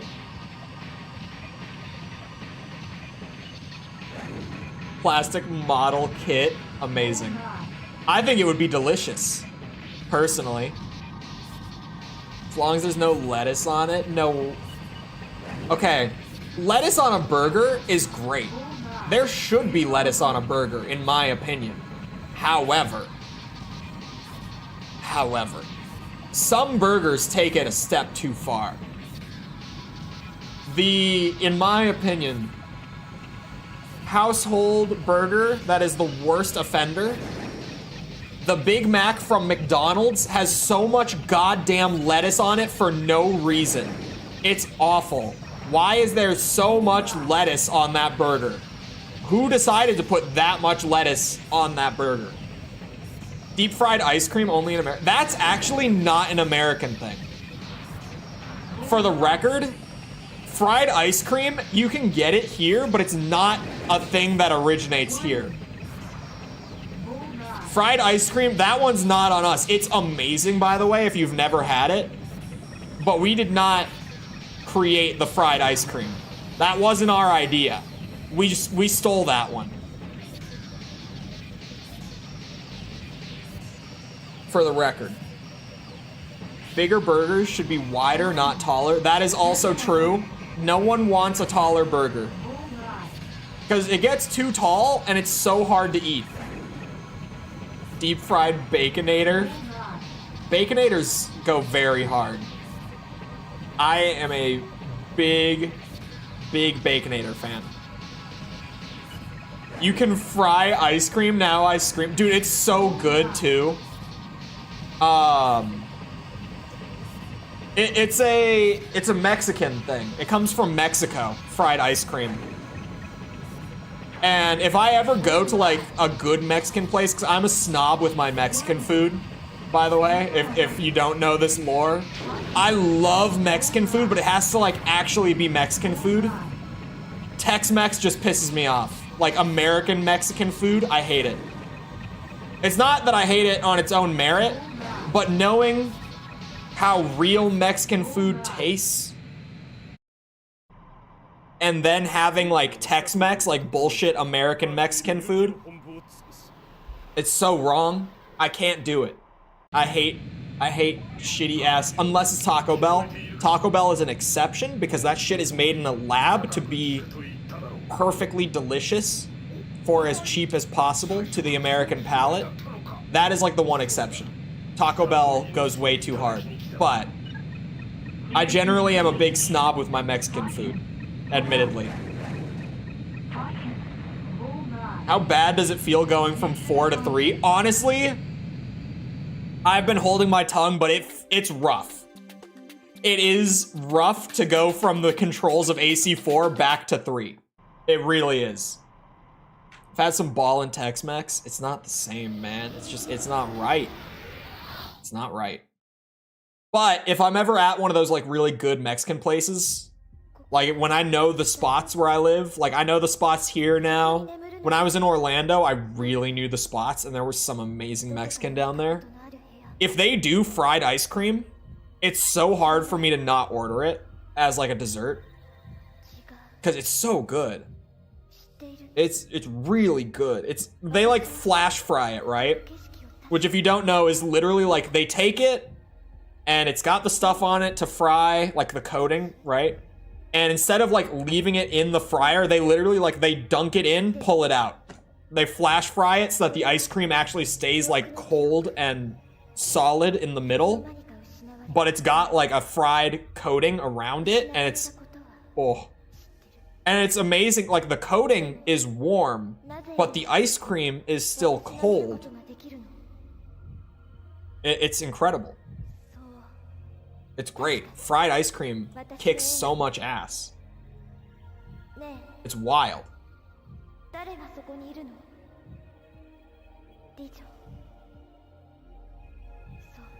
Sorry if I'm talking over it. I knew this would happen. Like, I have seen these.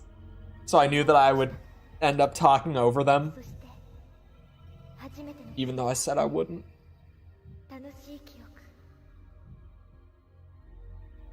It's okay, it's subtitled. How much of my audience is from Japan, actually?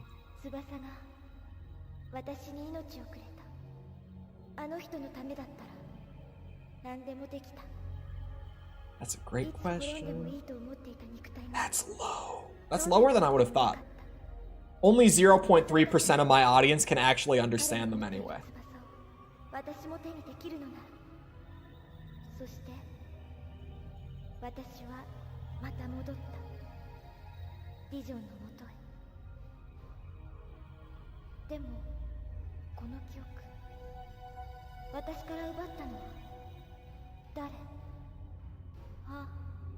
It does surprise me that it's that low. Like, only because countries that are above it, like, it surprises me that I have more viewers in those countries than from Japan, considering I cover so many Japanese games. Like, games that are really big in Japan. But I guess to that extent, they're probably watching Japanese creators that cover the same games. For the most part. So, maybe it's not that shocking, now that I mentioned that.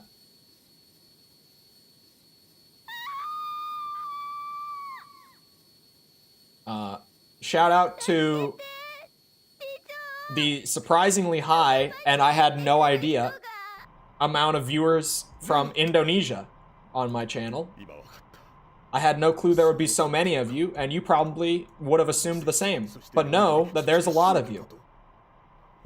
Chole viewers from Indonesia can what's the word? Band together.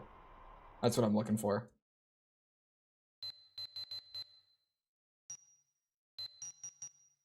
My United States demographic has actually shot way up since I started doing mostly video-based stuff.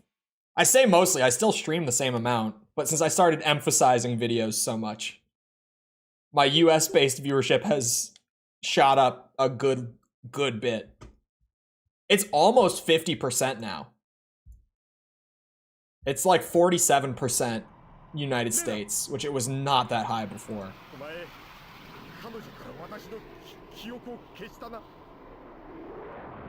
お前ら仲間割れか。いいタイミングだったようだな。ディジョン。ならばここで俺の蹴りをつけさせてもらうぞ。キースか。ふざけるな、消えろ。そうだったのか。貴様の目的は最初からこれだったんだな。なぜ誰なんだ。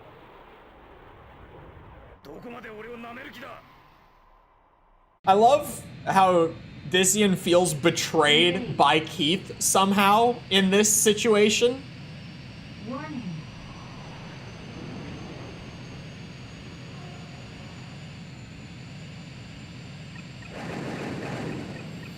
None of them! Woo! She pulled straight up into the sky. What's the female percentage at? Actually, hold on. I can look after this. Come on. Oh, one of them hit. We're boss fighting, Jess.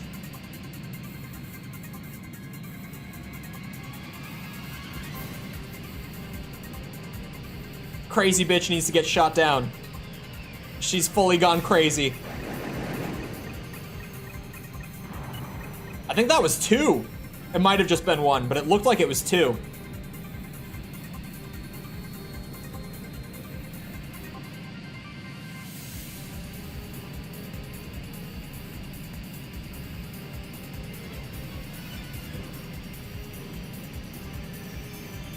Check this out. I lined up a beauty shot here. Oh no, she's turning. Son of a bitch. I should have seen this coming. But she's flying straight at me. Not one of them! Bullshit.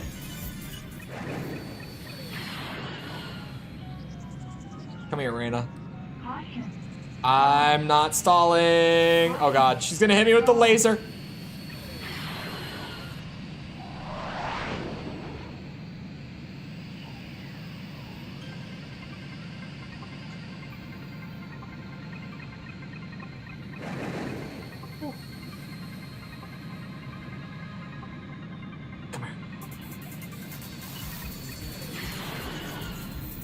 Come here.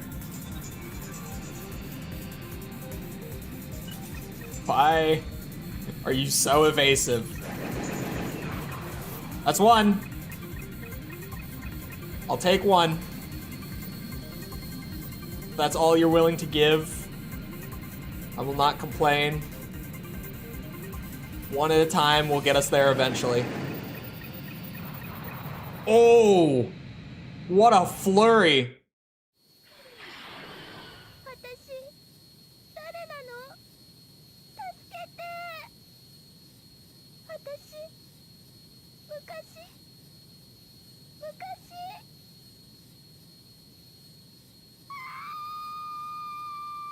Yep, she's lost it. レナケース貴様に何がわかる？わかりたくもない。俺はお前とお前のすべて。 Come on, Keith, do it. Get their asses. I know you got it in you. Oh, wait, no. Not this. Please.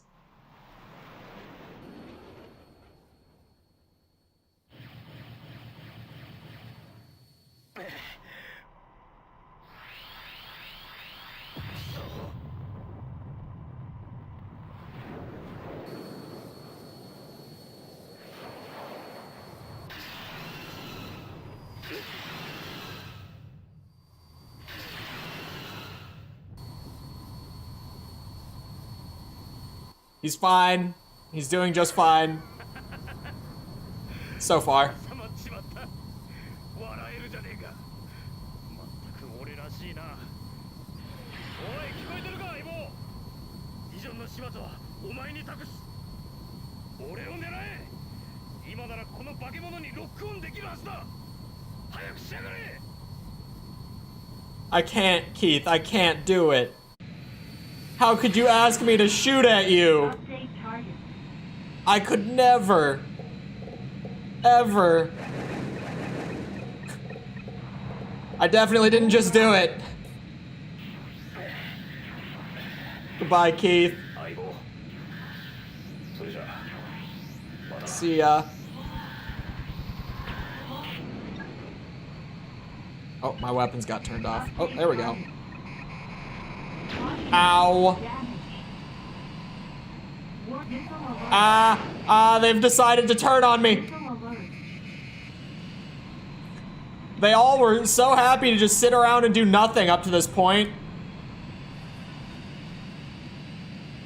God damn it. It's about to become a shit show out here.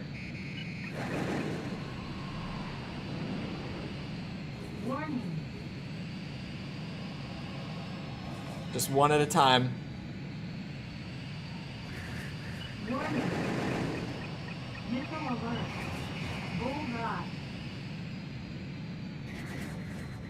Oh, wrong direction. Still not quite used to it. It's got a learning curve to it. The holding triangle thing, that is. Oh boy. Oh, it's the blimp shooting missiles at me. It's not even the fighters. Wait, there's one straggler, like, way out here. What are you doing down there? I hit one.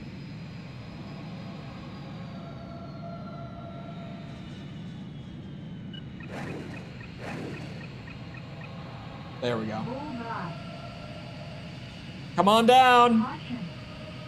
No way, I'm stalling. I'm slamming the afterburners. It's not allowed to stall.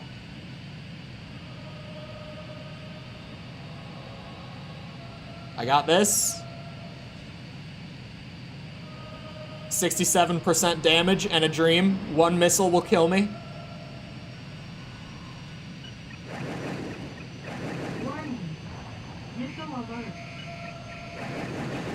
Or that will definitely do it too.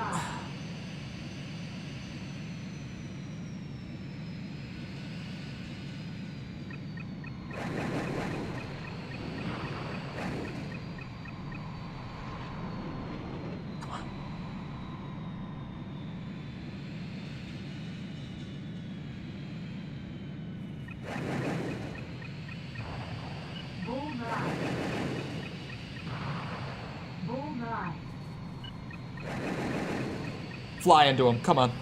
Yes! That's a good streak right there. That's the sort of thing that we needed.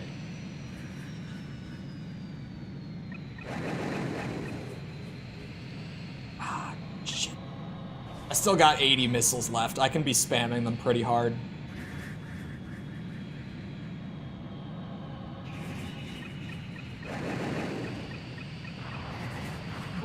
Beautiful.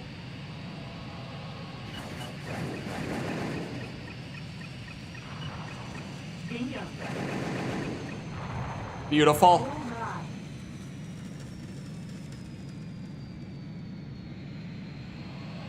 Heavily recommend fighting the mob while taking down Reyna. It's probably a good recommendation. We won't need it. We end this here and now. No second attempts. Hold on, this guy's hanging out way down there again. What's up with that? It's a free kill pretty much. Ah, only hit one though. Now he's coming back to actually fight a little bit.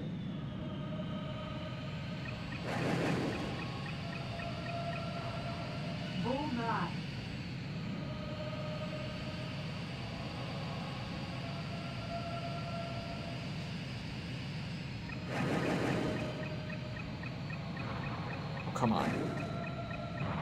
There we go.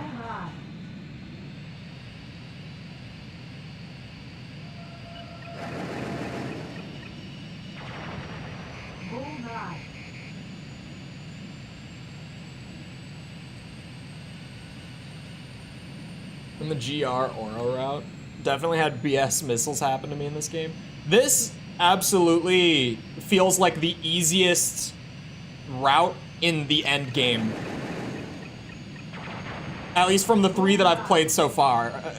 Unless, you know, Newcom or Newcom Oro end up being easier in Act 3. Of the first 3 that we've done, this is certainly the... Oh my... That was me being stupid. I should have swerved. I don't know why I didn't think to. God damn it. You can't make that shit up. Hold on. Hold on. I was gonna check. The female viewership on the channel, Jess, is at a whopping all-time high of 8%. Which, for the record, is a joke. That's lower than it used to be for the channel, for new people. It's just because we've gotten so many more dudes here now. Just new people coming in, right? I'm sure we've gotten a whole lot new of both, but... I can certainly see how maybe more new people that came in with, like, you know, the big mech game might have been more weighted towards the male side. You know, the blow shit up with mech or blow shit up with plane games might have more of a male demographic than other things I've previously done. Compared to, you know, like Hollow Knight or what else was I doing that had like super big female demographics? Baldur's Gate. Baldur's Gate has a massive female demographic. Like across the board. It wasn't just my channel. It's like everyone noticed it. Baldur's Gate had a very, very large female demographic. Still has. But I say has as in just when I did it.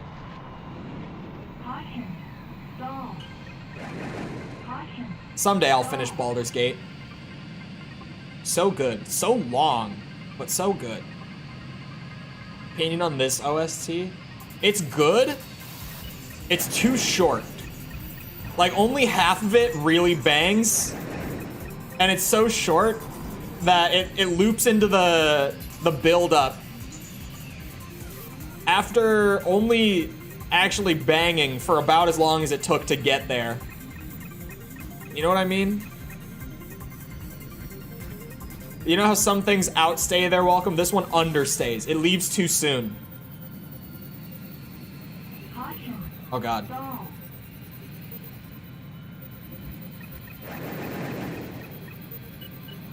Come on.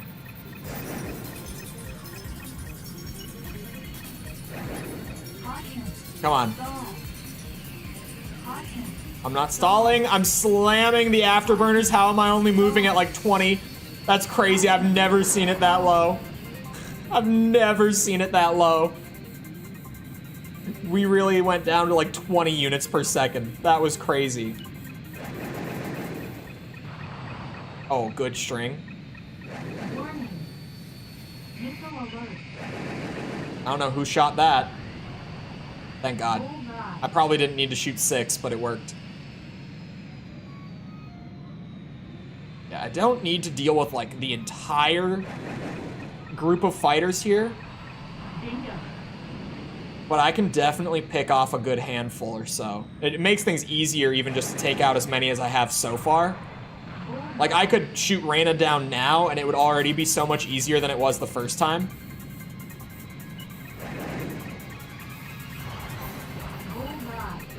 These guys seem way less evasive than enemy pilots in the other routes. Like, am I crazy? I can't be.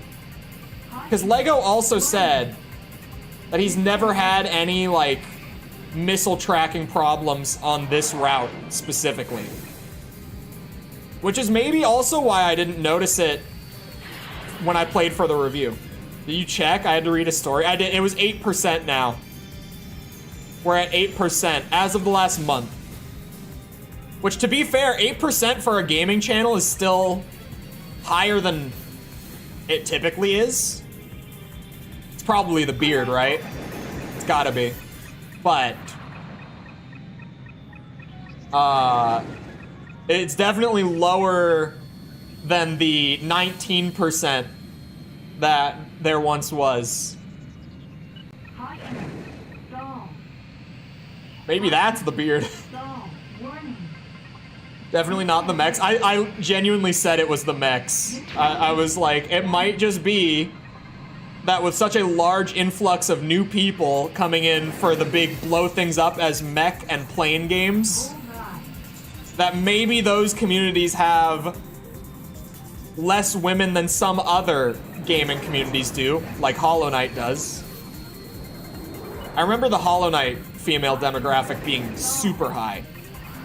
I don't remember exactly what it was, but the Hollow Knight content specifically, the female demographic was very, very high compared to usual.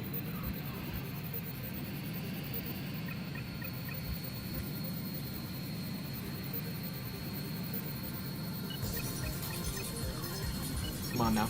Come on now. A 19%. It'll shoot back up when we do Devil May Cry 3. Because everyone loves Dante past the first couple Devil May Cry games. He's likable enough in the first game. He literally just stands there and blank faces the majority of DMC2. But then in 3 and onwards, he's just a goofball. Just an unrelenting ball of goofiness from beginning to end.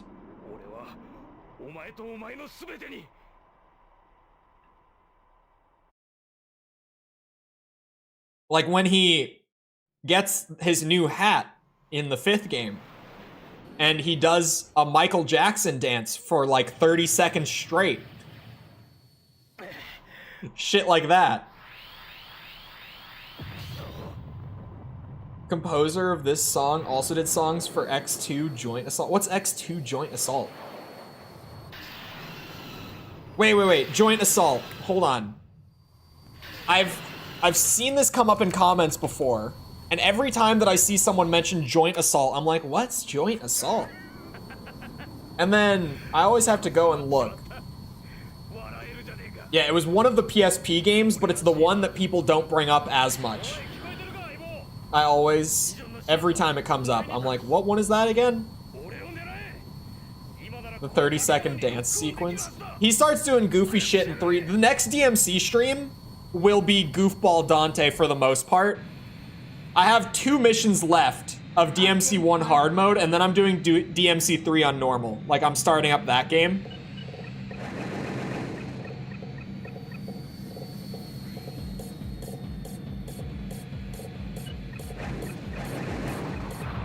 I think Dissian tries to hack in Reina's mind to get the plane. Is that where the memory erasure, I guess would be the pronunciation, I think, comes from? Because, like, I get what's happening, but it just kind of happens, like, out of nowhere. That's the part that I have not understood with it. Is that it just kind of is like, 1 second, she's there. Are you shitting me? The next, she's not. That would make some sense. Like, more sense. If it was Dissian trying to hack in and take control. And he accidentally... Oh, it's me? I didn't do shit. Don't you put this on me. I didn't do anything. I didn't hack into anyone's brain, alright? I won't be accused of such crimes. Because I didn't commit them. Are you shitting? 4%? Okay, if it only hits me for 4%, I won't complain that much. I was like, that was a crazy shot. That's why she was the ace of UPO. But if it only deals 4%, I'm not gonna be that mad. The way I would write it. Headcanon. It's a real thing.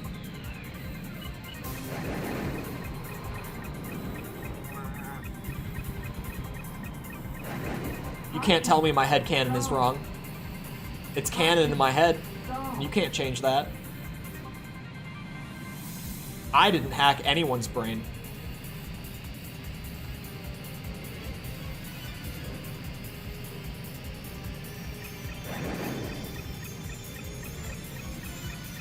Okay, now.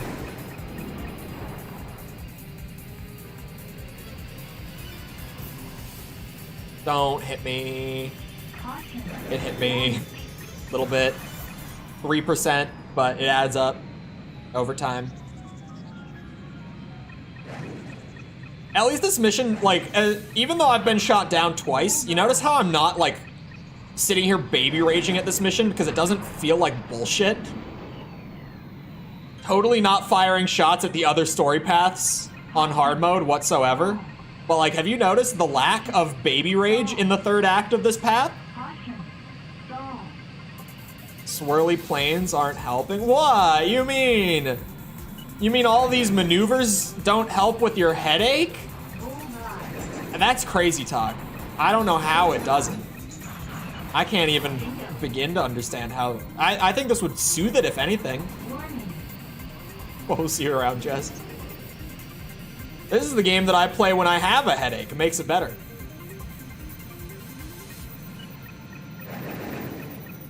But maybe I'm just, you know, made for the skies. Maybe I just belong up here. It was my true calling all along.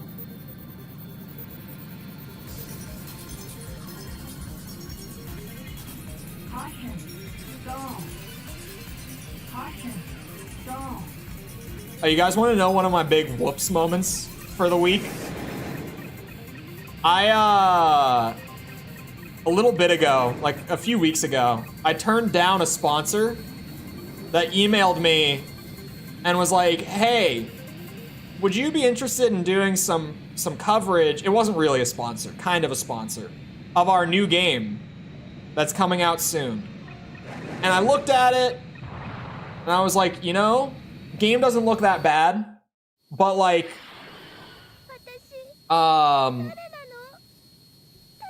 I don't want to do a whole video dedicated to this because it'll take like a week out of review series schedule if I do that. And I don't want to do that right now, so I politely turned them down and just said, like, it doesn't really work with my schedule right now. And then they were at the Game Awards. Like, I saw it come up and I was like, are you shitting me?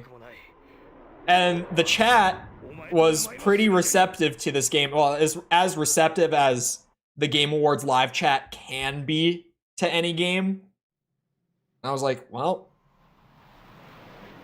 that was maybe not my best decision. Maybe I should have teamed up with these guys. Maybe. A teacher of mine found out I'm a Cancer and she said I'm exactly like the sign. Is this good? All I know is we're crybabies. I don't know. I don't know shit about space racism. Other than I like, if it ever comes up, I'll just tell people that I'm a random sign that I'm not. And every time they'll be like, oh, you're such a Scorpio. Like, you seriously are. Like, I believe it. And I'm not. I'm just not whatever I told them. And then I tell them that. I'm like, I lied. I'm not. I'm a Taurus. And it makes them look stupid every time. I love it. I'm not normally toxic, but for some reason with zodiac sign stuff, I always am. And it's funny. Every time, it's funny. I don't get sick of that bit whenever it happens. Like, I swear to you, if you ever see someone come into chat and, like, naturally bring it up, I'm going to lie and tell them that I'm anything other than a Taurus and see their reaction and bait them. Because it happens every time, without fail. Alright, Keith, I'll shoot you down in a second, man. I just gotta clear some more of these guys out real quick, like 1 or 2 more. Make things easier on myself in a minute here. Where did they go? Oh, there they are. I was like, they're not on my radar.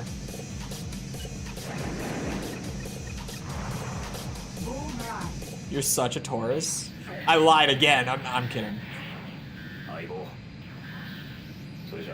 I joke. Space racism? Yeah. I call it that because I didn't come up with the term. I stole this from somewhere. Who knows where I first found it. But space racism is like my favorite way to refer to the zodiac stuff. Because there are a lot of people who will genuinely be like, oh, you know, I can't date, what's a sign? A Pisces, or I can't be friends with, Gemini, because, like, I'm, Cancer, so, like, I don't get along with those people. Like, it never works because our signs don't match up. What? It's crazy talk, right? Because if you really break it down, it's like, you don't get along with people based on the time of year they were born in? That makes no sense. Like, that makes negative sense.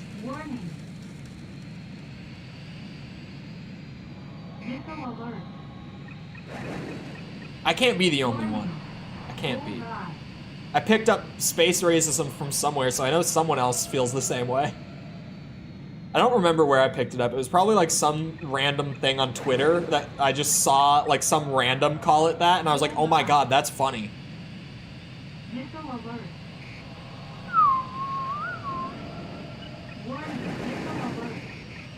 Is Star Wars lingo if my virginity senses are tingling? It's it's used to refer to, you know, the reaction that Star Wars fans have when a certain character is underdeveloped in the Obi-Wan Kenobi show. Sorry, I couldn't help myself on that one. It's true though. That shit was wild. I'm not a nerd. Maybe a nerd. I think anyone in this stream right now is a nerd. Hear me out. I don't think you could even be in this stream right now and not be a nerd. Am I wrong? I can't be wrong on this. Warning. Missile alert. See you around like I'm not a nerd. How long is your letterbox? Mission accomplished.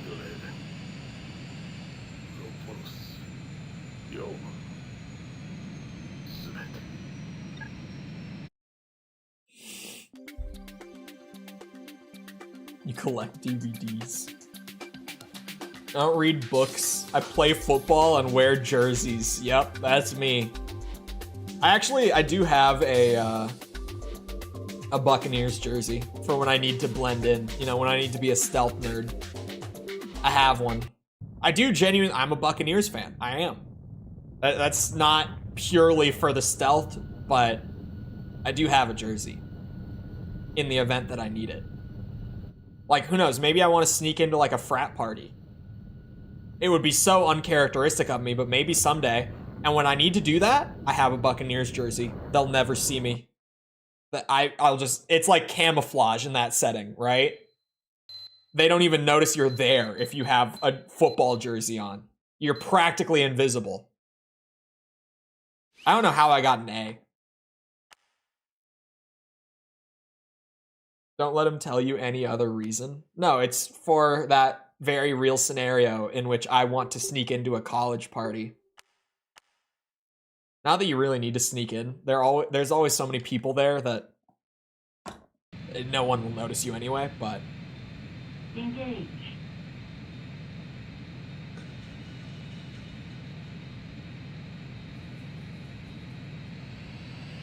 I don't know, these allegations are wild. I don't know what Sepper's talking about. Oh, I hit 3 there. That's a good start. That's a good clip as he went by.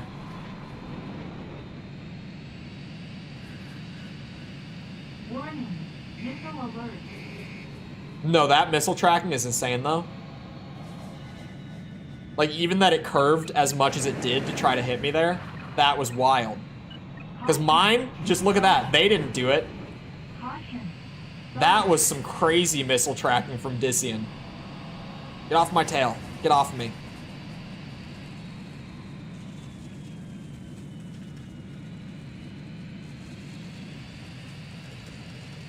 Where's he going?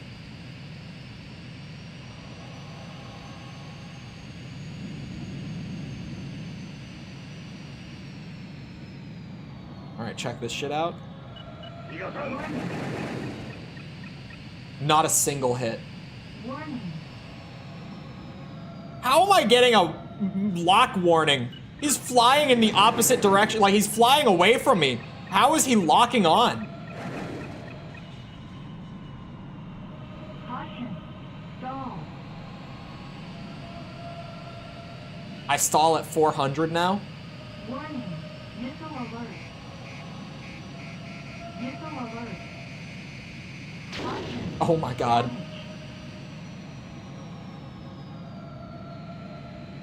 Okay, the missile bullshit might be starting. Just a little bit, potentially. Yeah, we stall at 450 now. It happens. I guess.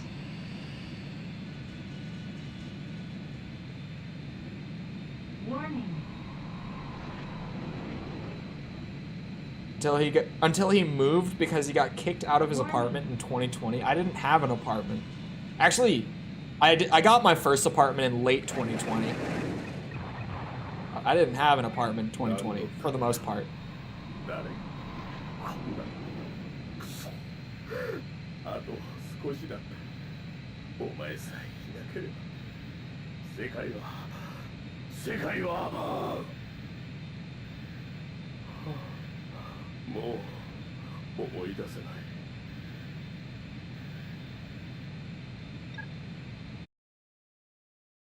Anyone notice how slowly throughout the stream more and more votes have been going to waffle fries? Am I the only one seeing this? I can't be. Waffle fries are making the comeback slowly but surely. ならばなぜこんな消し方をするお前誰なんだここにはいられない Warning.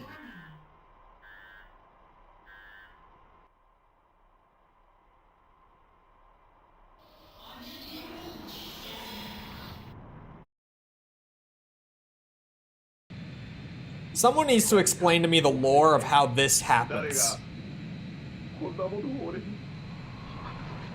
Like, how do we just randomly, like, spiral up into the sky and suddenly we are inside of the internet?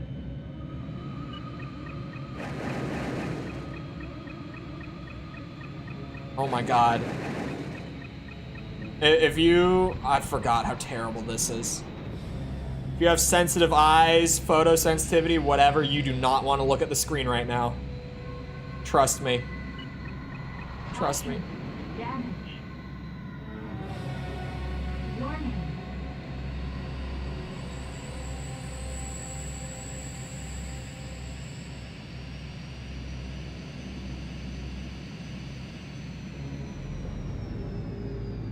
Okay, come on.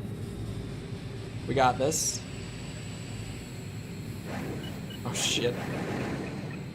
I can't see! I can't see! Warning. Missile alert. No, I get that. Caution. Oh. Off course. Caution. Oh. Caution. Pull up. Yeah, I guess because we were here the whole time. Never mind. I guess this is just the illusion breaking then. Never mind. No, Tass, you're genuinely on the money. That, now that I think about it, yeah. How am I stalling in the Electrosphere? Caution. How is there even altitude here?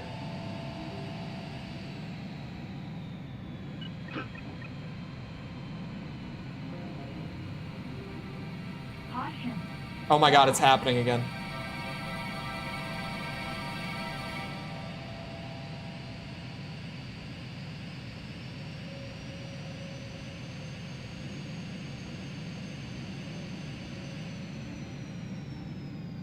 Come on, turn around, turn around, turn around. Warning. Warning. And I can't even see for half of this fight.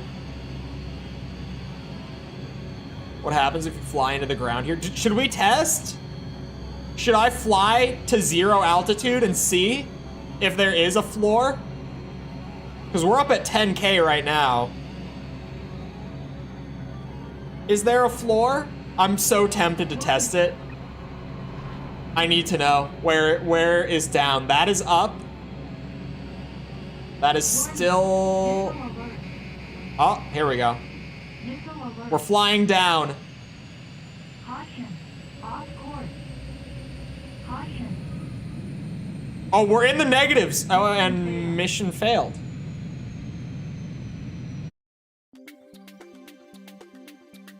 We went well into the negatives. 何か目的です。誰が Oh, こんなものを俺に huh? So there is, I guess... I had to know. I had to see what was down there. Kinda anticlimactic, a little bit. It would have been more exciting if we could just keep going negative, honestly. But I guess even though, like, you're essentially Missile alert. just inside of a video and there is, like, no physical barrier around you, they still have to limit the play space. Like, you are still physically in a level, and there will still be boundaries, so they probably just fail you before you even get close to the actual boundary.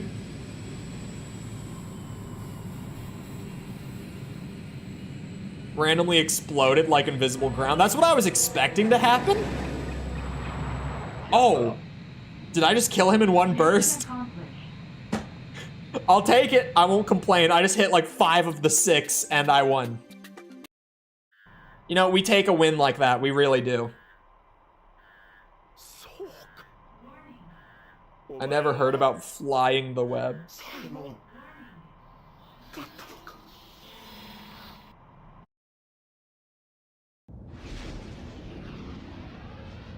You stall out and start rising when you get too low. They could have actually, like, that could have been just a cool little thing, but I understand why it didn't work like that. 落した機体の回収がほぼ終了しているにもかかわらず、未だに生存者並びに遺体などの発見に至っておりません。事件の死亡者が搭乗していたとみられる機体のフライトレコーダーの発見と分析結果によって事件の詳細についての何か新しい情報が得られるまでこの戦闘の謎は解決されそうにはありません。 If it looped on itself, like there was a ceiling on both ends where you'd suddenly just end up in the negative or positive.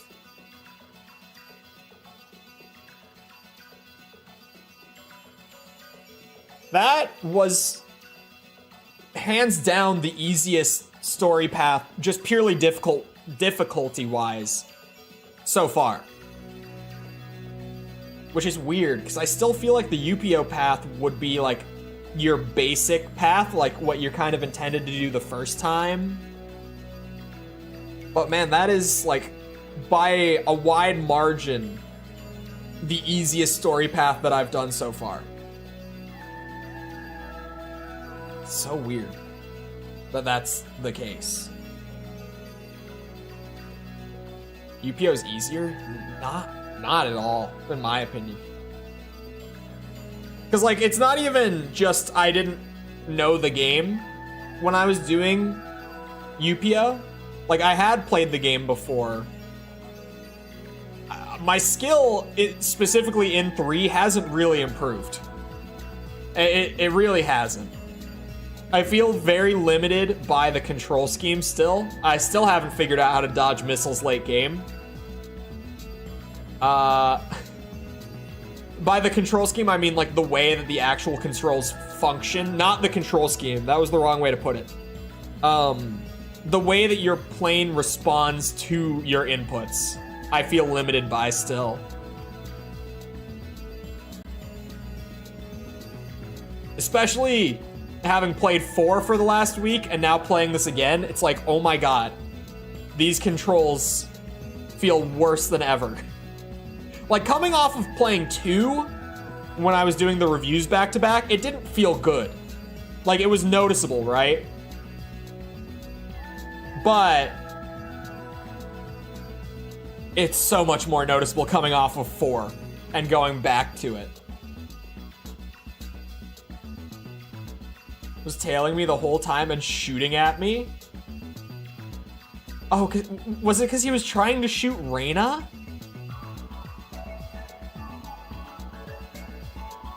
Suddenly spikes on hard difficulty for Broken Wings. Yeah, the last few missions on UPO are ridiculously hard, in my opinion. Same with General Resource.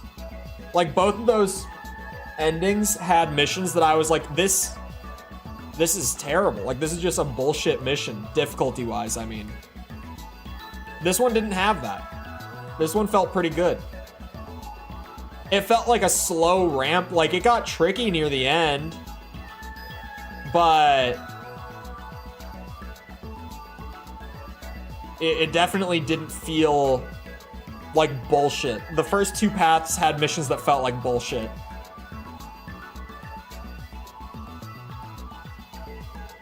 The credits music is great. Negative altitude is because of the space mission. Does it use it in the space mission? I would think that the altitude would just go super high for it. But I guess if you're in orbit, it might just start freaking out. Maybe? I don't know. I don't know.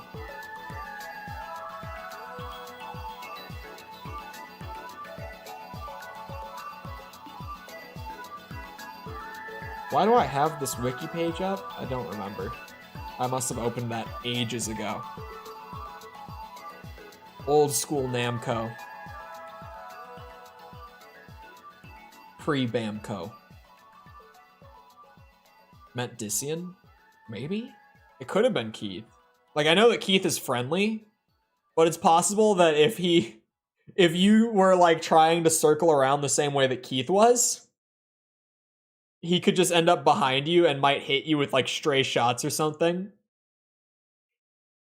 Or maybe it just bugged. Sometimes things just bug. That's 3 down. Oh god, now we have to remember. I choose the account. Should be smoother this time, right? I go here, and then I say new. I remembered this time. Oh, that's not the select button. Two more. Two more paths.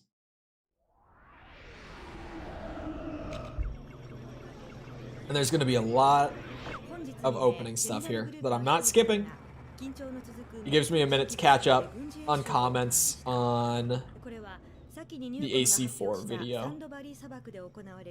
バイオプラントでの公開実験への牽制が目的とみられており、この行動に対しユーピオのクラークソン代表が今日正式にゼネラルリソースへの移管。Uh-oh.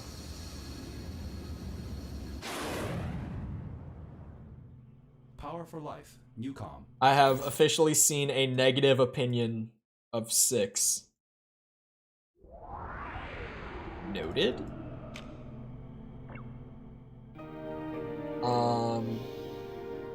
皆様の生活を支えるゼネラルグループ。時代の流れを皆様と共に歩みたいゼネラルグループ。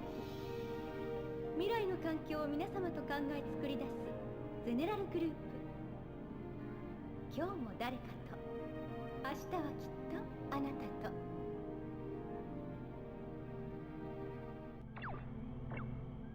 この美しい戦闘機で無限の大空へ自由に飛び続ける姿をご覧ください。誰もが憧れる世界の治安を守るユーピオのエースパイロット。しかし、このパイロットが背負った I'm caught up on comments. 私たちは言葉を失うでしょう。パイロットの名は広瀬レナ。I couldn't shoot down whoever it was. Oh yeah, it is Dician then.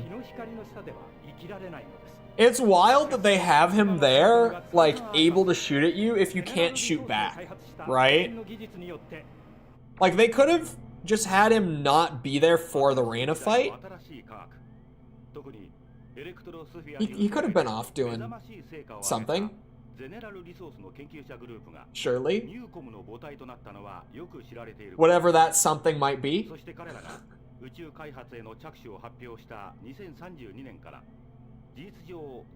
6's story is kinda bad, but its gameplay is really good from what I've heard. Honestly, if the story is bad in an Ace Combat game, I don't really care. It's one of those games that, like, the story is extra. If the story is good, it's like a bonus. If it's bad, it's not why I'm here anyway. Like, some games, I'm like that with most games, where the story is just, like, bonus, and I'm not really worried about it. Unless it's, like, offensively bad. Has some brutally hard missions towards the end. Great. But yeah, I'm not here for the story in Ace Combat. So, like, if the story's bad... Because the story was, well... I was gonna say the story was bad. I guess I would say that it's bad in the first 2 games. Where the more accurate thing to say would be that it was just kind of absent. Really?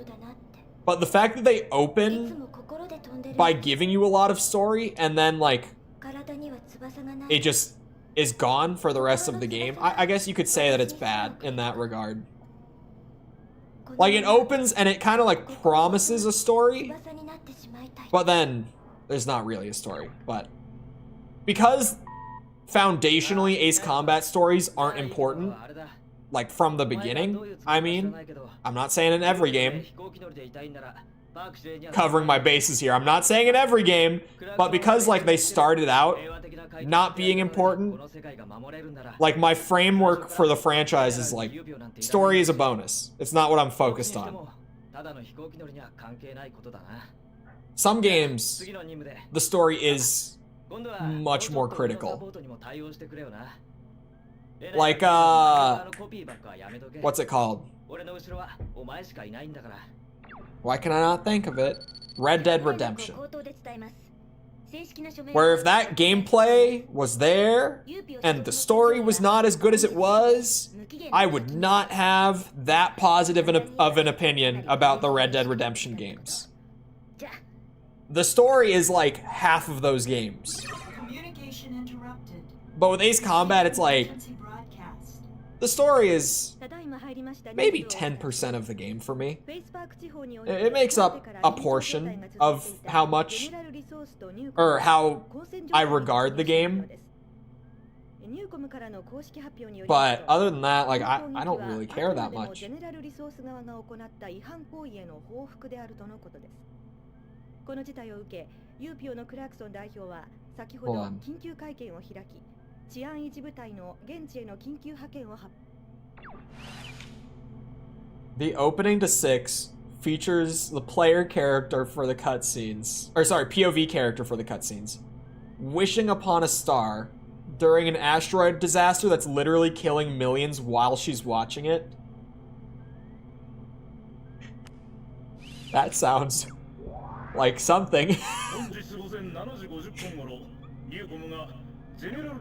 Oh god. Is it supposed to be like a sympathetic character? Because then there's definitely going to be a bit of a disconnect.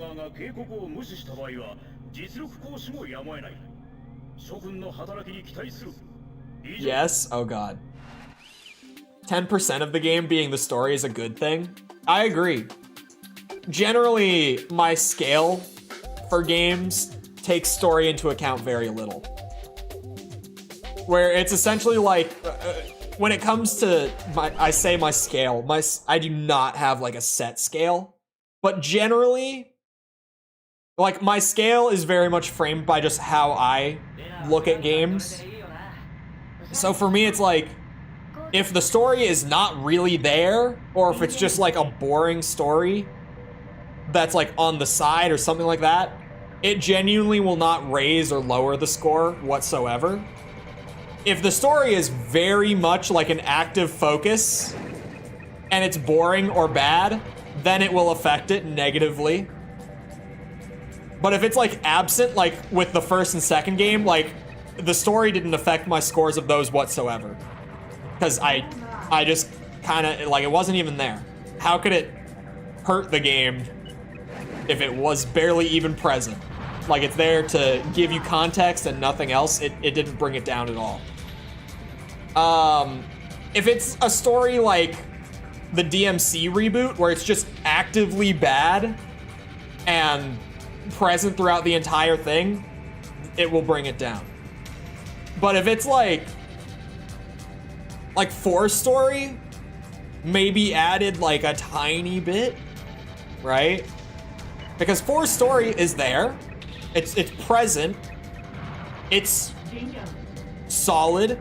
Like, it's not an amazing story, but like it's good, it has its moments. It's never uninteresting. So like it added a little bit. Like I felt like the story in 4 added a bit to my enjoyment of the game. So it bumped it up a little bit.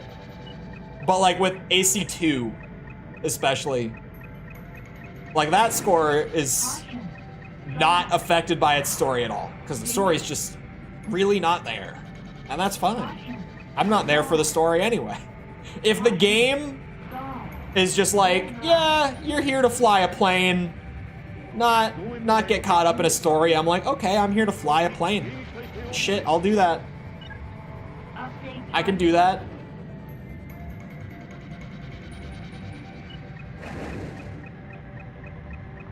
Okay. Okay, come on now.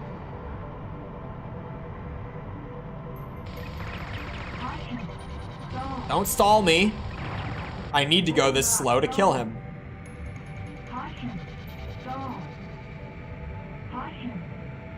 Did I just like freeze in place? Did anyone else notice that? That it looked really weird from that camera angle? It looked like my game froze. Like I realized that that wasn't what happened, but for a split second, I actually thought my game was frozen. Like nothing was moving. And I was very confused.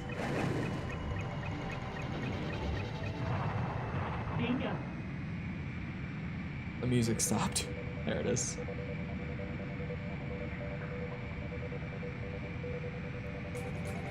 Is the same one that's hitting the country in 6? isn't 6 like considerably? Maybe I'm wrong. I've only looked at the timeline, like the current canon timeline, twice. Like ever. But isn't 6 like way further down? Is it the same thing, but just like years later it happens again, sort of thing? Come on now. Because at least I thought 6 was a lot further down the timeline, like in terms of years. Unless it just never stopped for all that time. It was just completely unrelenting.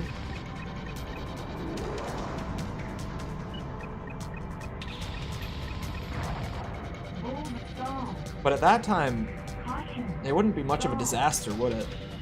Surely...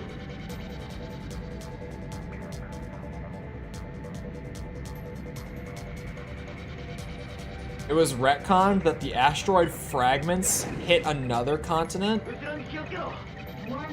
Oh, 6 takes place decades after. Okay, that makes sense. The asteroid thing is like a backstory to it. 6 is in the 2009 time frame? Hold on. I'm pulling up the timeline. Because no offense to anyone, but according to the canon timeline, some things that I have been told in comments and chats have been wrong. So now I need to look. 6 takes place, well, okay, 4 technically takes place between 2003 and 5. It spans it, but let's just split the difference. We'll say it takes place 2004. 6 takes place in 15 and 16, according to this. So it's like 11, 12 years, 10 to 12 years after, if we don't split the difference. I was about to as well. It's no offense to anyone. It's just I have been fed unintentional, surely, like honest mistake, but misinformation. So for context, here is the timeline. In current canon, here is the official, I hate that Epic Games launcher is on my thing, timeline. Because one thing that I did notice is that like air combat and AC2 aren't on here.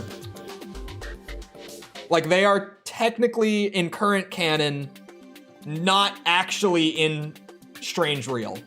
I'm assuming just because of like retcons. Or maybe because Strange Reel wasn't a thing.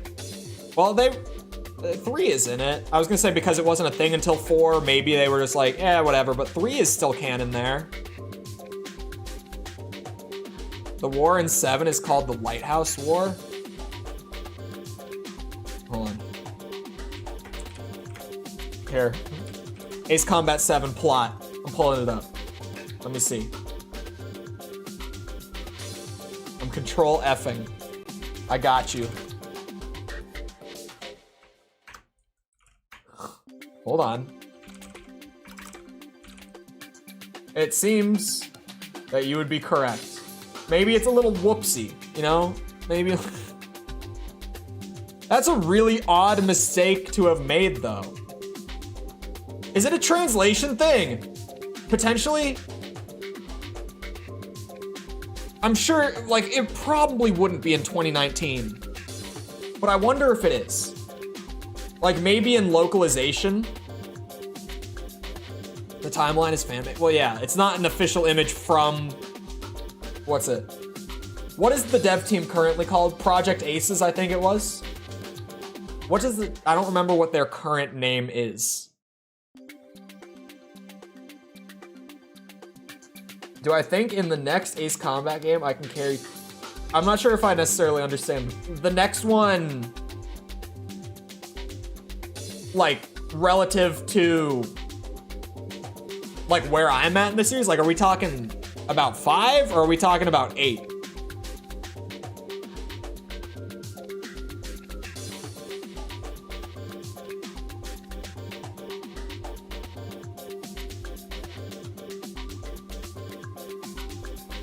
When does AC2? I think someone said 97.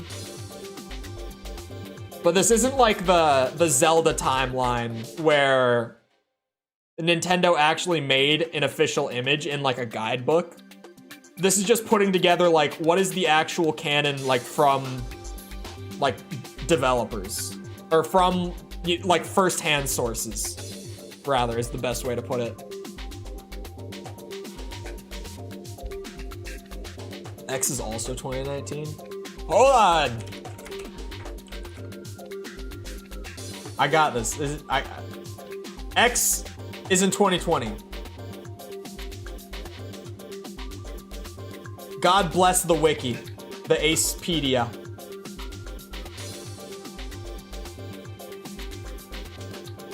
Oh yeah. It wouldn't surprise me if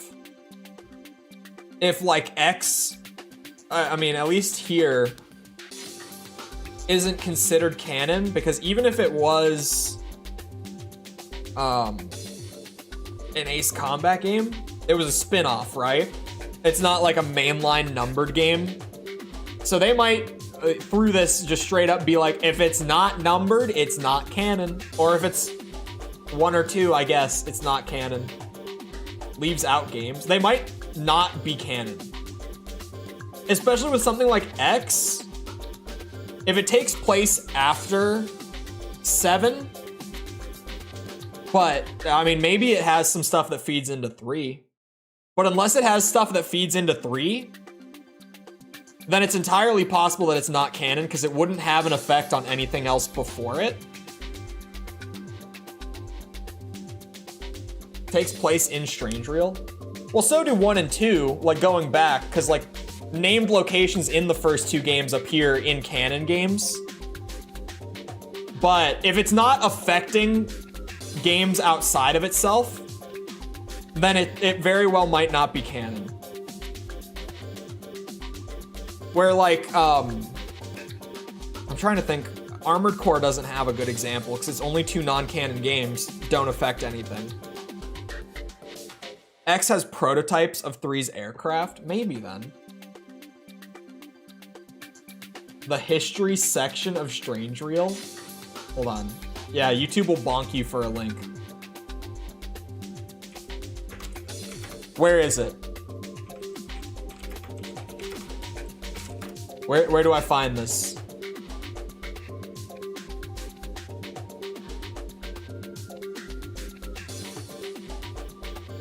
Hold on. Hold on.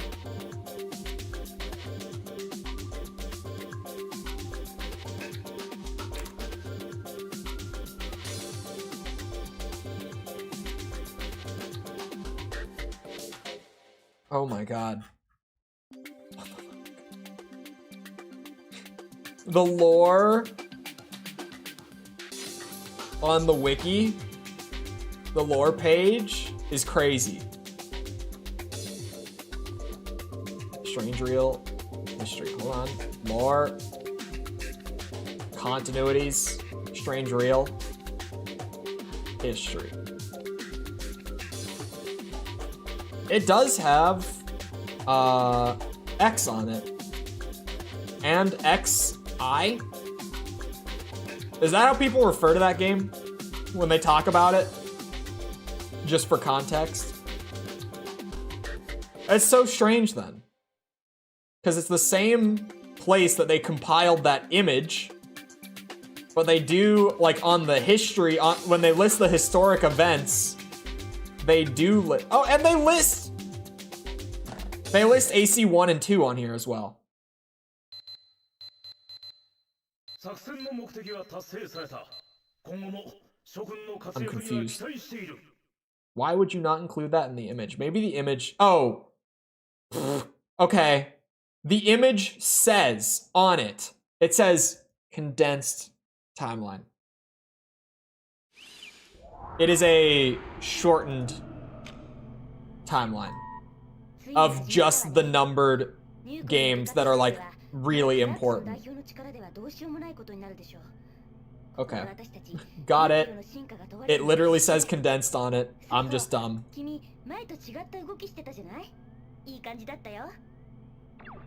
Okay, thank you. どうも。 I forget that I'm at the beginning again. I can talk over this. We're good. We're fine. この戦いが続くのなら、きっとこれからはあなたと God damn it, my Discord Nitro renewed. Why? I keep forgetting to... I'm canceling it right now. 今日のような飛び方なら、見える敵を I am canceling it! 思うように叩けばいいと思う。 It's happening. それでは、また。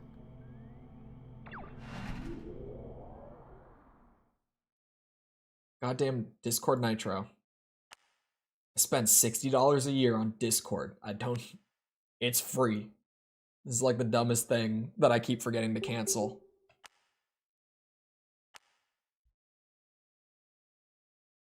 I'm doing it. During Mucho Texto, I'm canceling my Discord Nitro. ニューコムとユーピオ間の対話に対してゼネラルリソース側からの反発が混乱の火種となることを危惧する声も多いようですが。はい。ユーピオのクラークソン代表のような指導者は全時代的な政治家タイプと言えるでしょう。ゼネラルリソース How the hell do I cancel this shit? 有事や統一以降はですよ。経済の Oh, 力 hold on. Maybe? 政治や司法を駆逐した Aha! 時代に Found it. 彼の行動は私にとっては時代錯誤としか言いようがない。それではニューコムとゼネラルリソースの戦闘はこれからも避けられないと。ええ。ただ私が言いたいのは。あ、すいません、ここで CM です。Confirm that. あ、いた。伝えておくことがあります。 Thank you. 本日付でユーピオの治安維持活動について I got my confirmation. My Discord Nitro has been canceled. I have now saved myself $60 a year for the foreseeable future. Beautiful. Discord, if you want to partner me, I'll buy it back.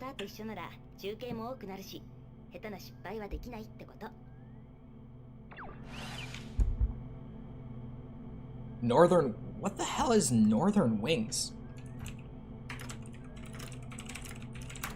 What is this one? Oh, it's another mobile one. Directly conflicts with events of 5 and Advance. Is Advance canon?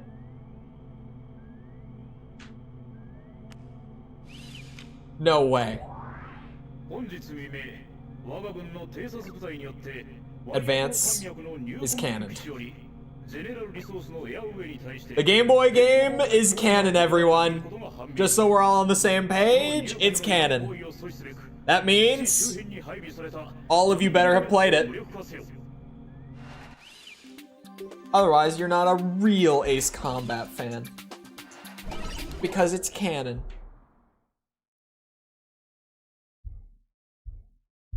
Advance is in the same time frame as 3, is it? Interesting. Whoa, hello. Accidentally flicked the thumbstick. Doesn't conflict with lore in other games, and it sets up 3. Amazing. The Game Boy game is canon. All the real Ace Combat fans will have played it then. Real Ace Combat fans do not acknowledge Advance. What do you mean? You have to. It exists. It's canon. You have to. It's required now. According to me. Whoa, whoa, whoa.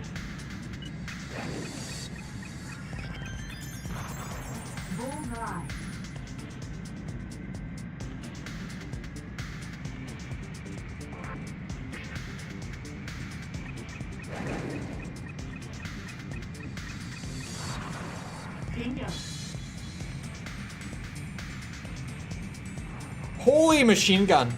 It looks so crazy from far away.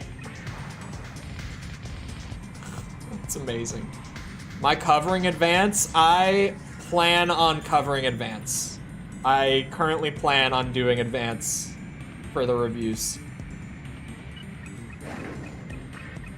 I will have to get a Game Boy emulator because, to my knowledge, I mean, I was going to anyway, let's be honest. I always try to use emulated footage when I can for old stuff, but How else would you record a Game Boy? Advances after 5, yep. The 0 review will not come after the 5 review because the advanced review has to go in there. That's where it happens. It's like a flashback to people expecting 0 and getting advanced. Yeah, when I was doing Armored Core, a very similar thing happened where I did the Nexus review, and then everyone kind of just thought that the next review would be Last Raven. Not everyone, but most people, like in the comments. Like, I put up the Nexus review and everyone's like, oh boy, Last Raven next. And, it was even better with Armored Core, because there are 2 spin-off games between Nexus and Last Raven. Because the next week, Ninebreaker video goes up, and then I'm sure even then a lot of people thought like, oh, Ninebreaker, alright, fair enough. It did come out in between. It is a PS2 game, sure. Last Raven next week, no. Formula Front the next week after that. So there was like a 3-week gap where everyone thought that Last Raven would be the next video throughout those 3 weeks before it was actually Last Raven being the next video. It's the only one not released in Japan? Oh, interesting. I just had one of those with the Metal Gear reviews, wink wonk, if you haven't seen.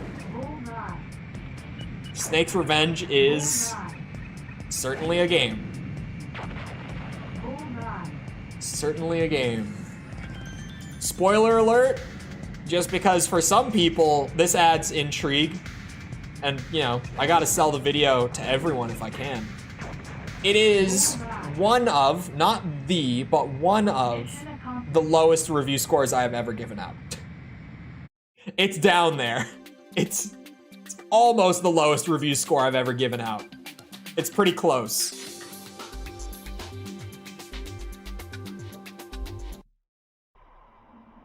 It's canon. I can't wait to mention that it's canon, just in case people are like, why is he covering this? I have to say it.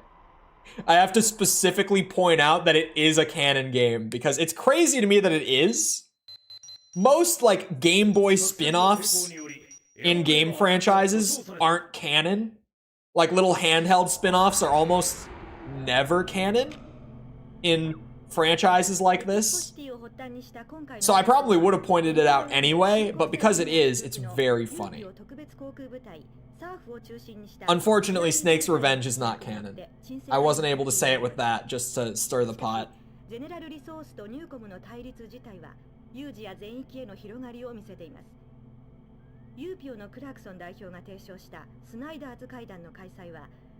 Metal Gear series is gonna get so... I am just waiting. Like, I know where that franchise goes. I know that somehow, down the line of Metal Gear games, we somehow get to, like, Revengeance. And I've heard other things, like, I know that, like, cloning is a central plot point in the Metal Gear games and wacky shit like that. So I'm just kind of sitting here like, when do things go off the rails? Because it's happening at some point. Like, at any one of these games, things are going to start to really go off the rails. So when is that happening? Because I'm just sitting here waiting for it. It could happen any week now where it's just like, okay, we are in wacky territory. Snake's Revenge is a step in that direction, for sure. There was some weird story stuff with that, like some just silly stuff, but I send you a first-gen iPhone with Ace Combat XI side-loaded and a way to capture it while I review it. No. Because, hold on. I haven't even, like, looked into it because they're still down the line from where I'm at right now. The mobile games. Like, there's a good few weeks between now and the point where I would even get there. This was the first one, right? XI? Yeah. Okay. Wait a second.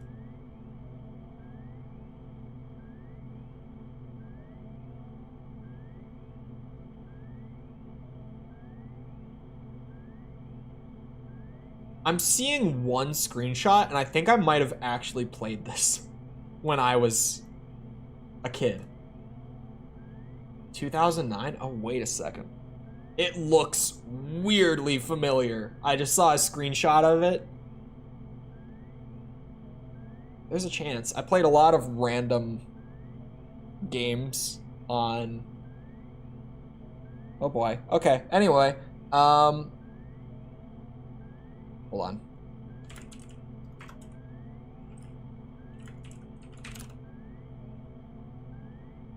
Hold on.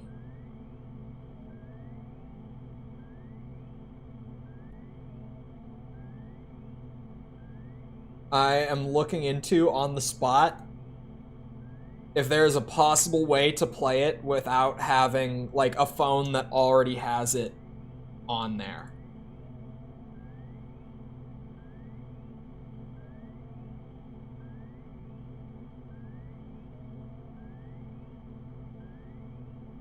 It's impossible to play it unless Bamco decide to re-release it. It's lost media for now.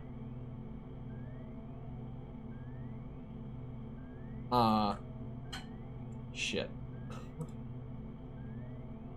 Is there... Hold on. That can't be right.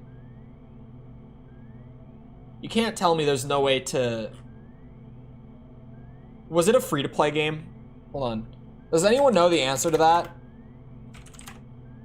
Was it... Did the game cost money? Or was it free? Does anyone know? Because that would complicate things. That would complicate things a lot, actually.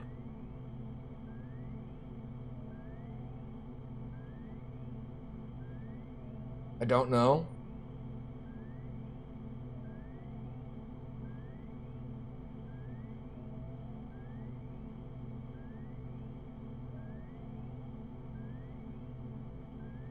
That's gotta be info that I can find.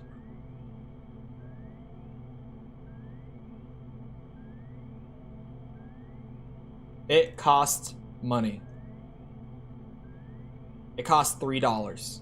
God damn it. That complicates things a whole lot. I genuinely, like, I don't think that I could review it. Oh, but it would be abandonware. I'll have to look more into it, but the fact that it was paid does complicate things. Like a lot for me.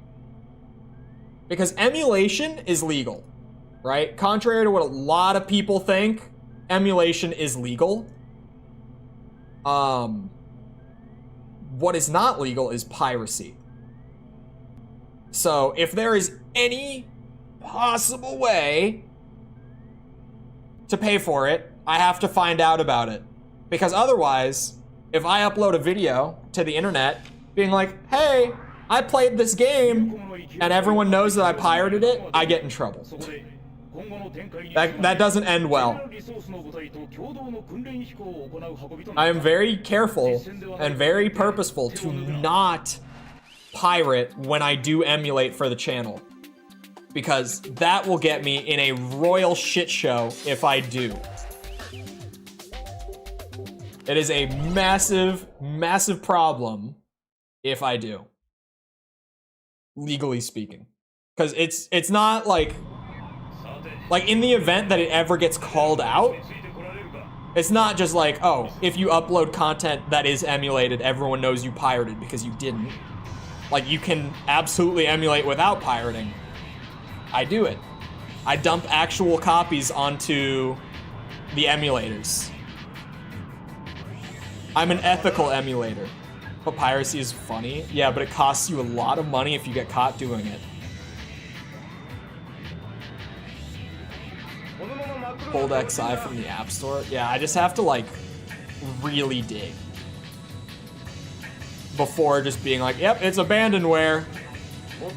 I gotta be real careful.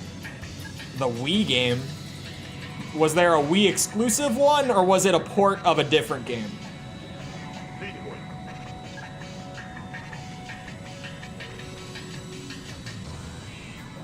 But yeah, when you do YouTube or stream or whatever, if you ever get caught pirating, it's really, really bad. Like, really bad. Wii exclusive? Why is this the first I've heard of it? What are you talking about, Willis? Wii exclusive.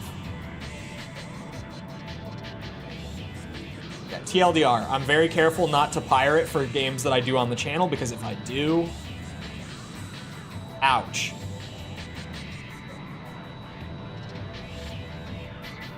Spin-off and not canon? I did non-canon Armored Core games. That won't stop me. Why is this the first I've heard of it? I've never heard about this Wii exclusive Armored Core Ace Combat game. The Sky Crawlers and Innocent.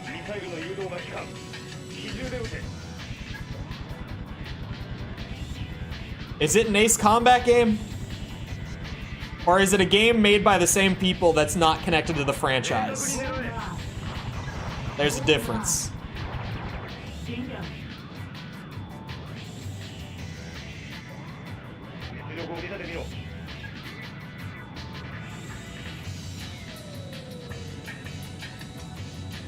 Piston? What is a piston fighter?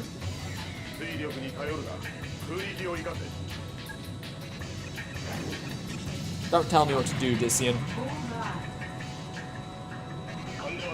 I'm not doing the general resource path this time around.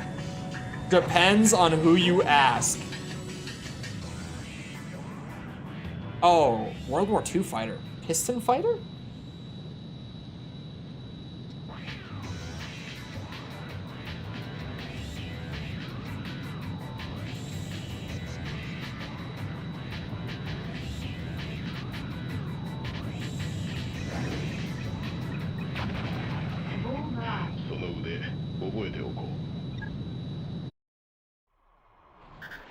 Hold on. Is it an Ace Combat game? Like, from publisher, is it an Ace Combat game? I'm looking. It is not. I will not be doing it. It is not. The only exception like that I'm willing to make is maybe Project Wingman. If the Ace Combat community is good to me. If they earn my goodwill for it.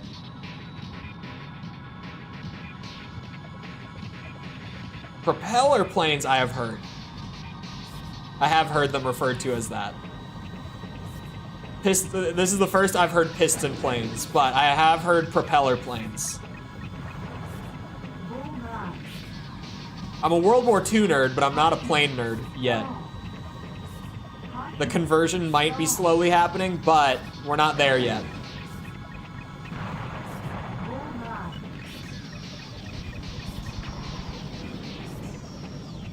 Come on.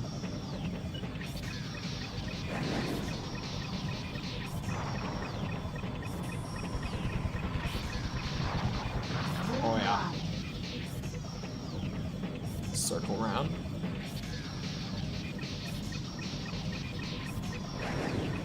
Yeah.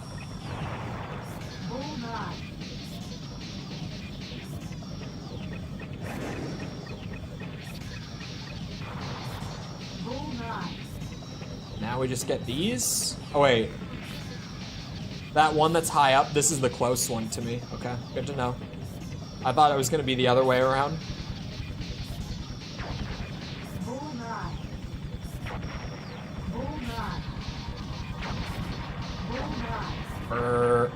Did I do it, Dissian? Mission accomplished. Did I do it? Can we get you to stream the Sky Crawlers? Maybe. Maybe. I'll say the same thing. If the Ace Combat community is good enough to me.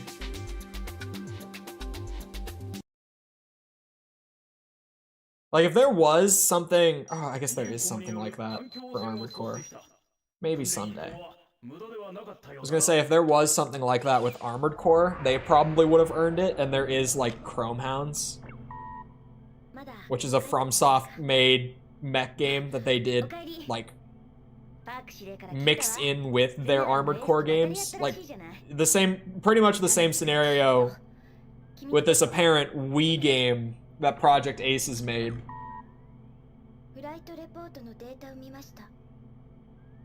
And that Metal Wolf Chaos. I was trying to think. I couldn't remember the name of the other one. Metal Wolf Chaos. Great name, by the way. Amazing name.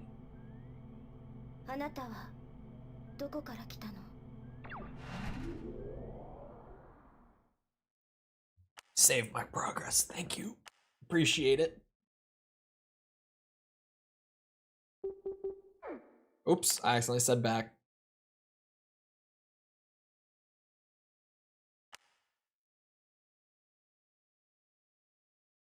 I swear I hit the button before. I heard the click and everything. I must have missed something. Metal Wolf Chaos sounds like a game. For sure. Definitely sounds like a video game. Absolutely sounds like one of those. One of them videos the kids are talking about.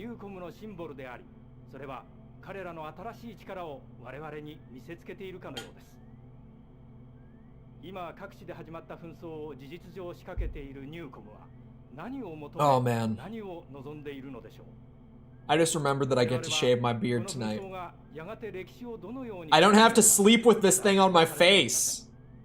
It's gonna be nice. Tomorrow's gonna be a shit show. You guys are not... I don't think I'm ready to see my real face again. It's the positive to a beard. Any guy who can grow a beard knows that the positive is the way that you style your beard completely changes the way that your face looks.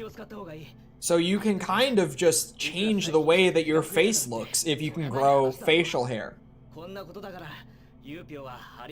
So, like, I have my way that I normally keep it that looks best on me. This, on camera, doesn't look that bad. I still don't love it. This isn't that bad. I would take this over no beard. I would still take this over no beard for my face. But, that being said, I haven't seen my face since April. So... You must, because you did the Armored Core PSP game. I don't have one myself, but I have my game collector buddy. He has so much shit. Like, if I need something, chances are he has it. It hasn't worked every single time that I've needed something. Like, sometimes I have to eBay something. But most of the time, he's got a copy of something, or he's got that, you know, whatever.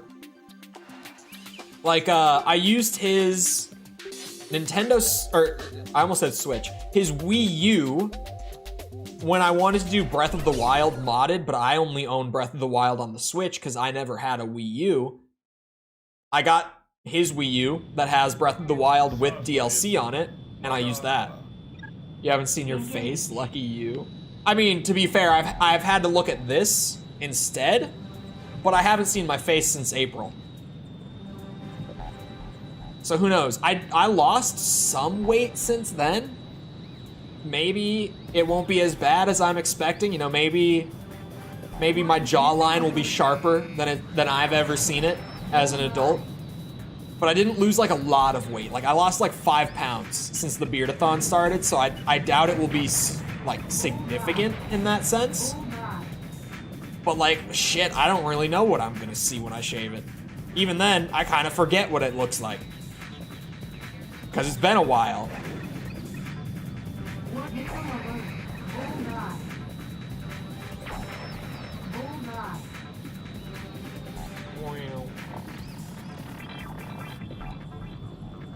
got this. These early game pilots are bitches. They can't evade for shit. If that was later in the game, that dude would not have gotten hit at all.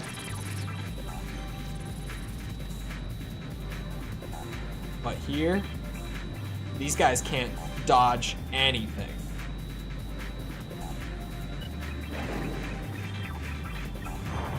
See? Should have been mewing while he had the beard. I was just talking about mewing recently.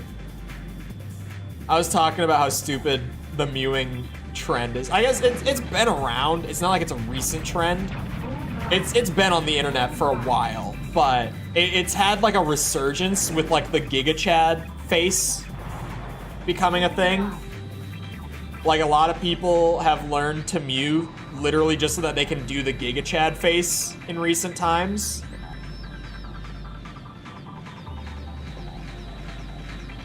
Well, no one could see. Yeah, no one notices that I'm actively working to sharpen my jawline. It definitely has blown up a lot more. Like, I had heard of it before. I was familiar with it prior to the Giga Chad meme, but like, it seriously made a comeback with the Giga Chad meme. I saw a TikTok, I mentioned it before on stream. I saw a TikTok of a dad teaching his son how to mew and teaching him how to do the Giga Chad face, like his like 8-year-old son or something. And then he told his son to make that face for his school pictures. And oh my god, the kid did it, and it's the funniest school picture ever. It's this little kid doing the Giga Chad face with like the rock eyebrow at the school pictures camera. It's so good. That TikTok was hilarious. I think one of my favorite genres of TikTok is parents teaching their kids stupid shit. Like telling them how to do the Giga Chad face so that they can do it for their school pictures. Or I talked about one recently where this dad had taught their like 4-year-old child about the Roman Empire. And the TikTok is like, the kid asks his dad a question about it. And this is the first that the mother finds out that the kid has been learning about the Roman Empire. And she's just immediately like, oh god, not you too. She asks the kid, how often do you think about the Roman Empire? He goes, every day. Like about every hour. Like, just parents teaching their kids stupid shit has to be my favorite genre of TikTok. Just teaching little kids just dumb shit that they have no reason to be taught. But like, it's really funny to have like a 4-year-old kid be like, yeah, I think about the Roman Empire every day. Like once an hour at least.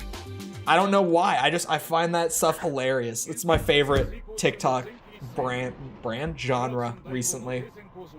Stuff like that. Found out about mewing like a year ago. I still do it sometimes because I'm insecure. I found out about it a long time ago. Like when I first heard about it, I heard about it through like friends in high school who were talking about it. And I was like, what are you talking about? They're like, yeah, bro, if you like stick your tongue to the roof of your mouth, like that's proper tongue posture. So it gives you like a manlier jawline if you just hold it like that. But most people don't do that. And I'm like, yeah,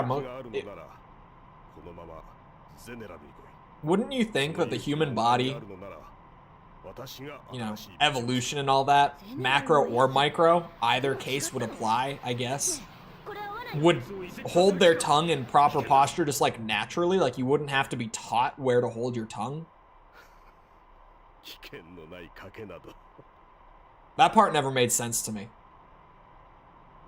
Tongue posture? If you ask people who are like mewing believers, they will tell you that the proper tongue posture is to have it like laid out along the roof of your mouth. Not just like the tip of your tongue touches the roof. Like your whole tongue is like against the roof of your mouth pretty much. That's what they'll tell you. With your teeth like closed in the back, like you're biting, but not like biting hard, not like clenching, just like teeth closed, tongue on the roof of your mouth. They say that that's like proper tongue and mouth posture. And that's why if you hold your tongue and teeth like that for like the majority of the day, like if that's your natural resting place for it, so to speak, that you get a manlier jawline. If you can't tell by the way I talk about it, I think it's stupid. If you didn't pick up on it, allow me to be very clear. Because when you say it out loud, it sounds stupid. Right? Not just me. Can't just be me. It sounds stupid when you say it out loud. But I don't have a manly jawline. Only thing is that shit hurts and it's dumb. Yeah, like if you do it for like 5 minutes, it starts to hurt. Because your muscles aren't in a resting position. They're active. Like, sure, you get a sharper jawline, but it's because you're never letting your jaw muscles rest.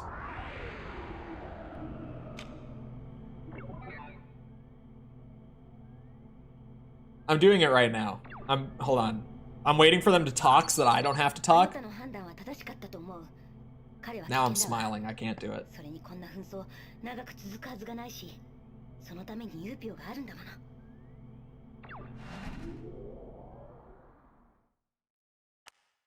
It feels stupid when you do it. Okay, now I'm exaggerating, but they have so much better landings. The landings in 4 actually felt right. For like the first time, they felt good.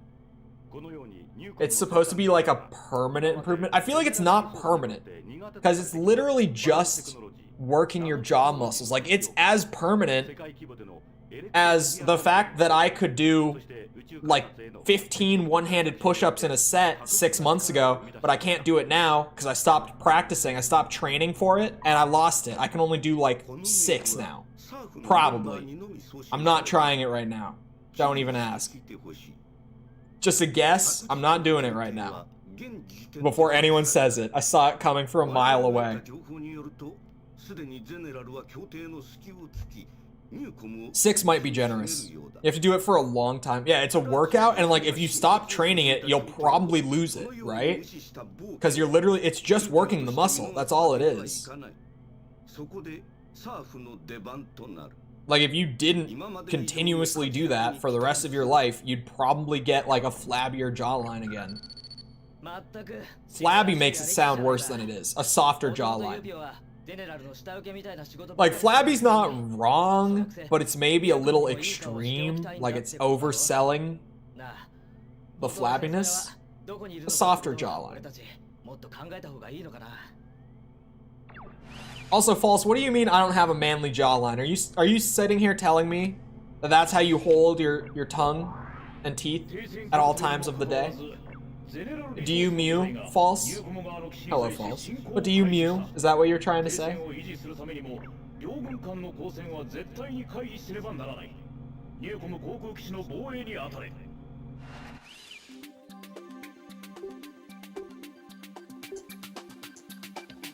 Oh god, I have to keep using the UPO planes.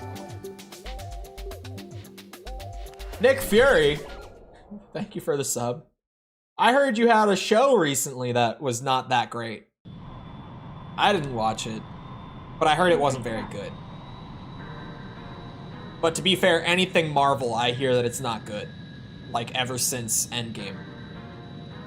And if we're being honest, Endgame wasn't very good. Sorry, but not at all. I'm just being honest here. Endgame was like one of the most enjoyable theater experiences I have ever had. But like the movie itself, if we're just gonna start picking apart the quality of the movie, it's actually kind of bad. Like the majority of the movie isn't that good. The final act is the only reason that that movie has to exist. Like everything up until the final act of Endgame is literally just them like scrambling for a way to get to the final act of Endgame. Like the Endgame itself wasn't even that good. People talk about it like it's the pinnacle of Marvel, but like it was kind of bad. if I'm being honest. It's a movie that really aged poorly. It wasn't that good before Endgame as well, aside from a few movies. I said that when I was talking about Phase 4 Marvel recently, and people being like, oh my god, Marvel is going down the shitter, like it's dying. The MCU, rather, not Marvel as a whole.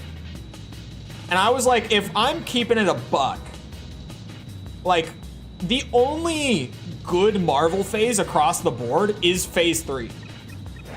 Like, Phase 1 is like a 50-50. It's like, you know, Phase 1 has like Iron Man is good. Captain America is solid. The Hulk movie is solid, but then like Thor is just bad. For a lot of people, The Incredible Hulk is bad. I think it's okay. I won't give it much more than that. Phase 2 is a big mixed bag. Big mixed bag. Because you've got some bangers in Phase 2, like Winter Soldier is probably my favorite MCU movie. And Guardians 1 is in Phase 2, I believe, unless I'm mistaken. I struggle to keep it straight sometimes. But then you've got, like, Thor Dark World. Probably one of the worst MCU movies, like, on the whole. Age of Ultron, not very good. Ant-Man, not very good. Like, really, Phase 3 is the only MCU phase that was, like, mostly good. Like, very few pieces of media, not products, that weren't good. Like, Phase 3 was the exception. In all honesty, I will say, Phase 4 has less bangers. Ow. Spider-Man was okay. Homecoming was good. I liked Homecoming. I think No Way Home suffers from like the same thing that like Endgame does, where they had this great idea for like the final act in No Way Home, and the entire movie is kind of just trying to like find a way to get to that final act. And when you see it in theaters when it's new, it was super hype. But if you go back and revisit No Way Home, like watching it on Disney Plus, on your phone or on your TV or whatever at home, it's really not that great. It's another Marvel movie that was like super hype when it came out, but it didn't age well at all. People say Homecoming is the worst out of the three. People are stupid. Far From Home is the worst out of the three. Homecoming for me is like by a landslide the best of the three. But that being said, like Tom Holland, his trilogy hasn't been that great, right? Like Homecoming was good. It wasn't like one of my favorite Spider-Man movies though. I mean, I guess it kind of is. Spider-Man has always gotten kind of a raw deal with movies. But like, it doesn't stand out the way that like Spider-Man 2 does for me. You know? The only actually great Marvel movie is Spider-Verse.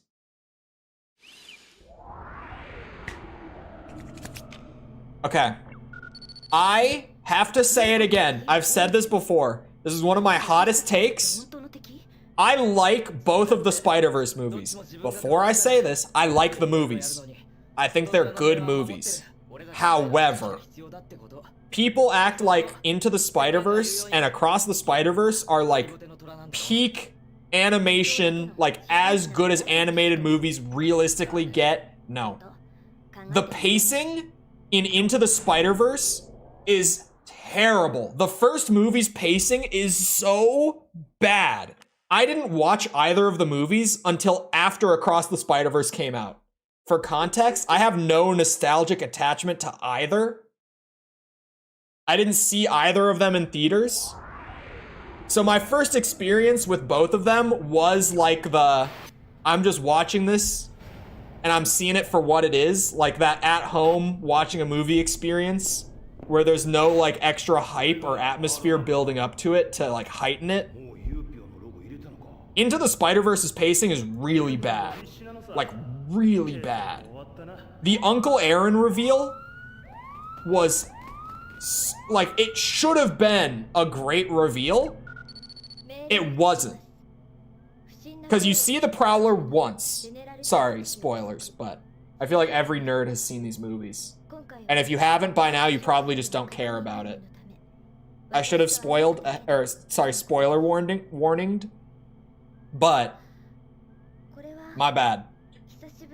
If you don't want to get spoiled, if I already spoiled, don't let me spoil more. Mute me for like 30 seconds, okay? Starting now. 3, 2, 1, go. The Prowler shows up once. The next scene, we get the reveal. The next time he appears, sorry, not the next scene. The next time we see him, it gets revealed that it's his uncle, who also was in like one scene in the movie up to that point. And then the third scene, they kill him. And it's supposed to be this big emotional thing. It's really not. We've seen the guy, like, unmasked twice in the whole movie up to that point. And both those scenes were like 30 seconds to a minute long. It should have been great. Like, the concept for that character and what they did with him was great. But it was handled so haphazardly that it came out kind of shit. Into the Spider-Verse is super flawed. Across the Spider-Verse, still flawed, just not as much. My opinion. Am I hopeful for any upcoming Marvel movies like Deadpool? Honestly, Deadpool could be good. I don't know if I'm gonna sit here and say that Deadpool will be good, because I think that would be hopeful.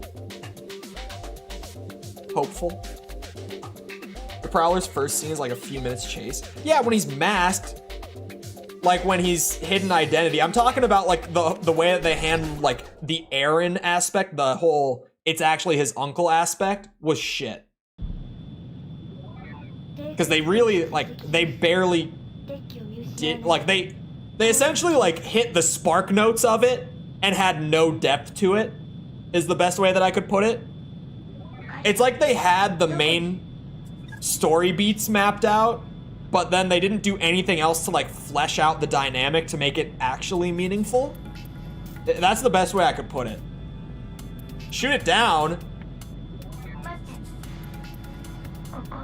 Shoot it down!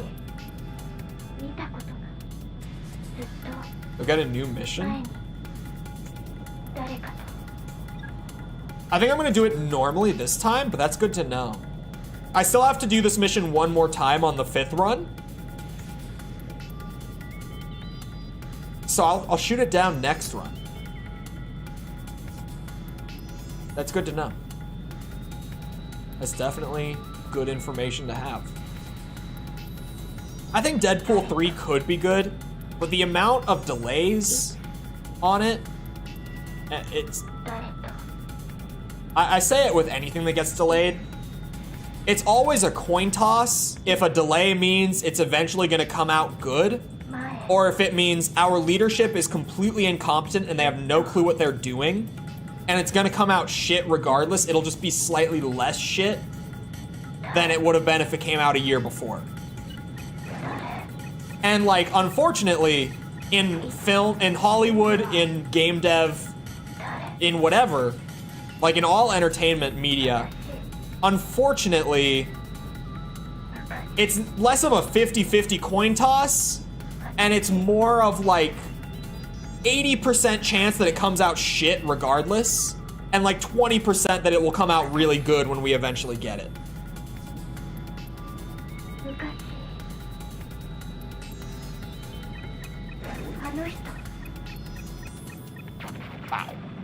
Am I excited about the upcoming Harry Potter Terminator crossover? This is a shitpost, right? Logan was very good. Logan is one of my favorite superhero movies ever. Logan is great. I don't think Logan gets talked about enough. And I think it's because most of the X-Men movies are bad. I said it. I'm a Marvel fan who's willing to say it. There's a lot of Marvel fans who say it nowadays, but like it's true. Most of the X-Men movies are bad, right? So I think a lot of people either just like kind of saw Logan and then forgot about it because like X-Men never really gets talked about.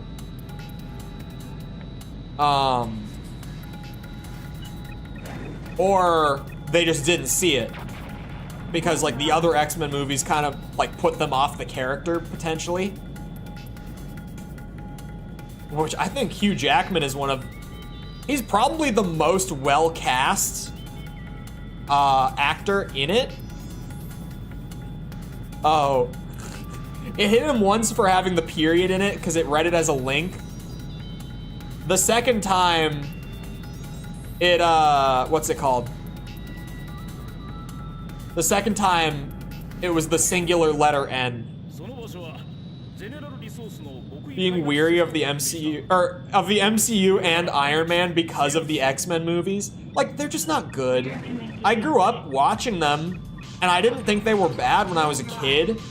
But like, when I was a kid, I thought Spider-Man 3 was the best Sam Raimi movie. Like, kids think stupid shit all the time. Kids think that shitty movies are good all the time. There were so many movies I grew up watching that I watched as an adult and they were bad.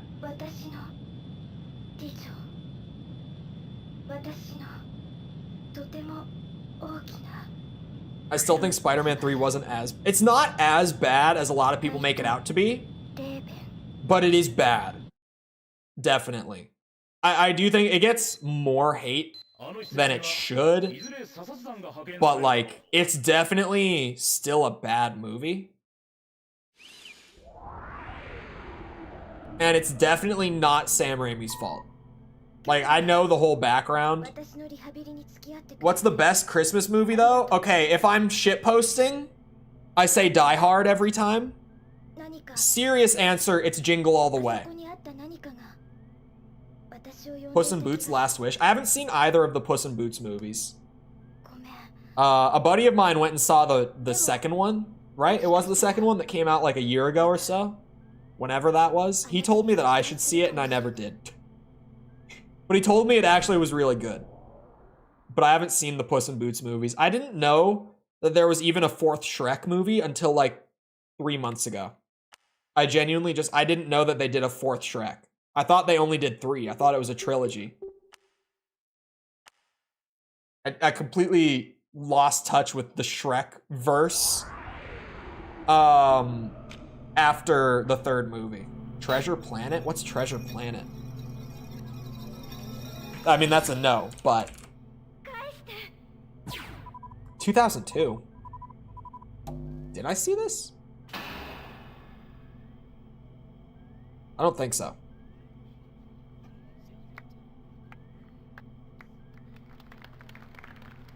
No, I did not see this. Definitely not. July 21st, 2032. Oh wait! No, I did. I recognized the guy. I was looking at all the posters and I'm like, no, I didn't see this. But I did see this. I'm seeing like screenshots from the movie. And I definitely saw this. Is Treasure Island in space? Oh wait, did I see Treasure Island? Is that it? Was it the same main character? No, no. No, okay. Yeah, I would have seen this. I don't remember any of it. I recognized the character. Like, I can tell that I did see this when I was a kid, but I have no memory in it. There's a lot of those movies from when I was a kid that, like, I know that I saw, and even that I know that I liked and saw, like, over and over again. But I don't remember anything.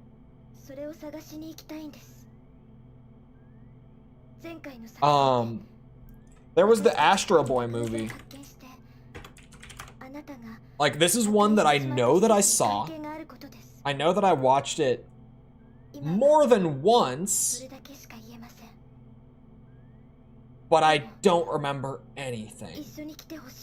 Like, not a thing. And there's like that movie with the robots. Is it called Robots, actually? Yeah, Robots. I know I saw this movie a ton when I was a kid.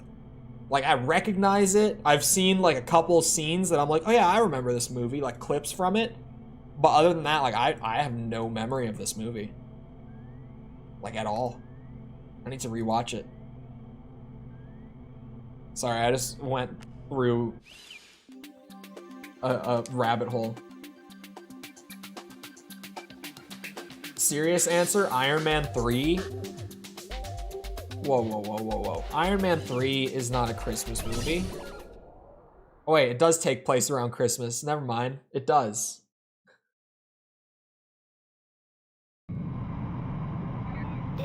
It does take place around Christmas, doesn't it? It's like at the end, the vice president with his daughter who like is missing a leg, and that's the whole motivation for like helping out the terrorists or whatever it was. It's like Christmas Eve in the White House. I vividly remember that. Now that I'm thinking about it, it was a Christmas movie. God damn it. Technically, it was Christmas in the movie, so sure, Christmas movie. That's why I say Die Hard. If I'm allowed to say Die Hard, you're allowed to say Iron Man 3. That's fair.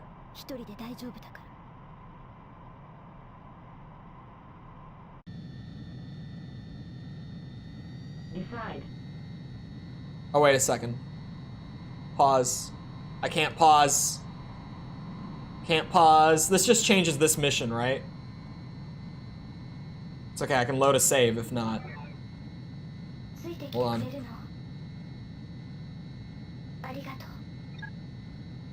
I am finding... It's somewhere in here. What's happening, Reina? Yeah, okay, it's just this mission. Where am I? I was looking not at my screen. Here we are. I got this.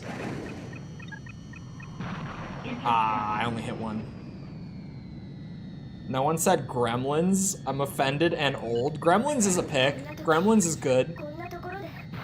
I feel like I never hear Gremlins come up as like a favorite Christmas movie though.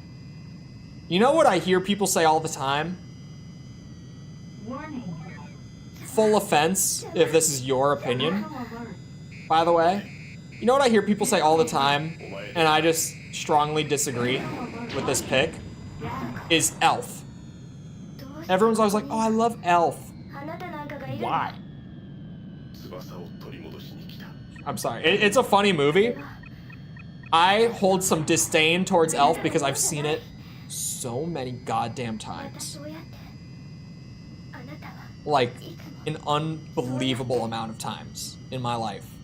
And my life has not been that long up to this point. I'm not old yet. Contrary to what the beard might make you think. I'm not old yet. And I've seen that movie way too many times.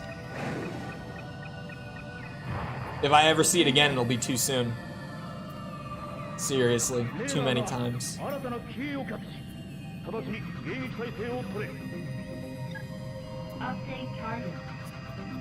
I'm terrible with secondhand embarrassment. I mean, that is the entire comedy of Elf, is secondhand embarrassment. Right? I mean, that's most Will Ferrell movies, I guess. But like, some Will Ferrell movies are goated. Like Step Brothers and Talladega Nights. Talladega Nights is one of my favorite comedy movies ever. So goddamn funny.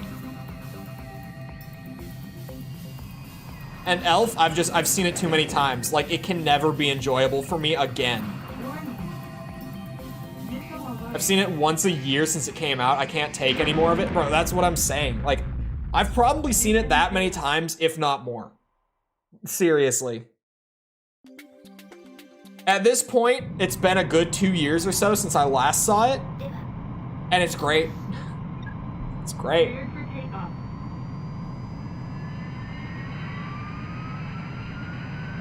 I abjectly cannot stand him. What I hear is we need to watch Elf 8 times in a row. Take off. If you haven't seen Talladega Nights, okay, even if you think you hate Will Ferrell, hear me out. Just watch Talladega Nights. Trust me on this one, man. You gotta trust me.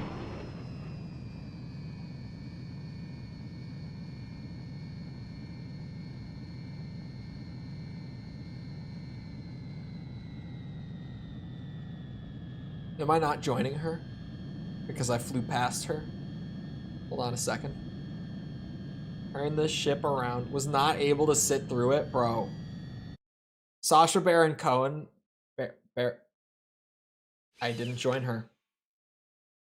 No, go back. I'm going back. I'm going back. I'm going back.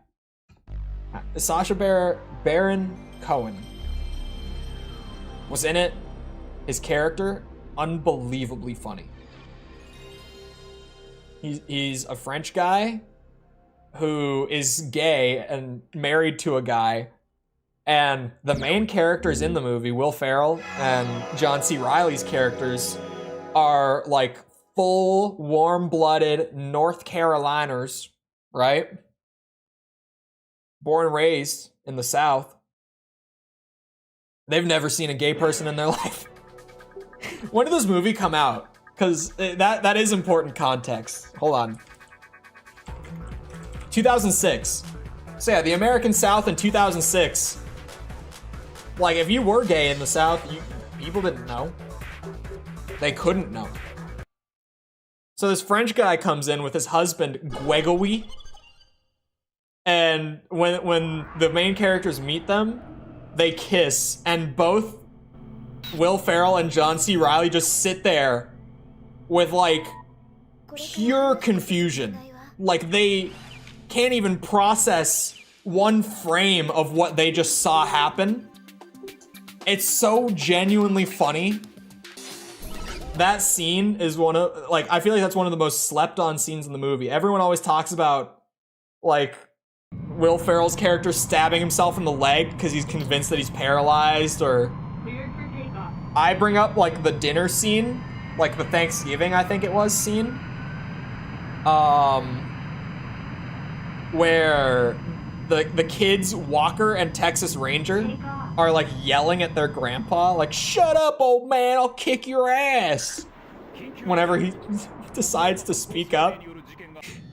And, oh god, yeah, sweet newborn, little 8-pound, 7-ounce, sweet baby Jesus. Like, that scene, it's great, but I always have to bring up the Gregory scene. My husband, Gregory. That is the scene every time that I feel like I laugh the hardest at. It's the look on their faces after they see the two of them kiss. It gets me every single time. Just the amount of confusion on their faces at the sight of two men kissing. It's so good. Especially now that I lived in Florida, I'm just like, oh my god. This is one of the funniest things I've ever seen in a movie. Why is this so genuinely funny?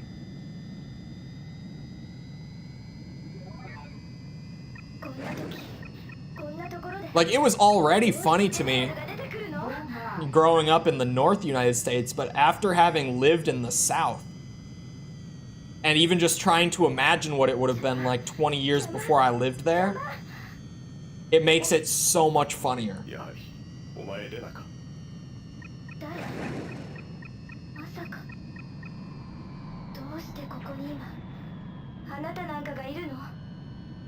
Come here. There we go.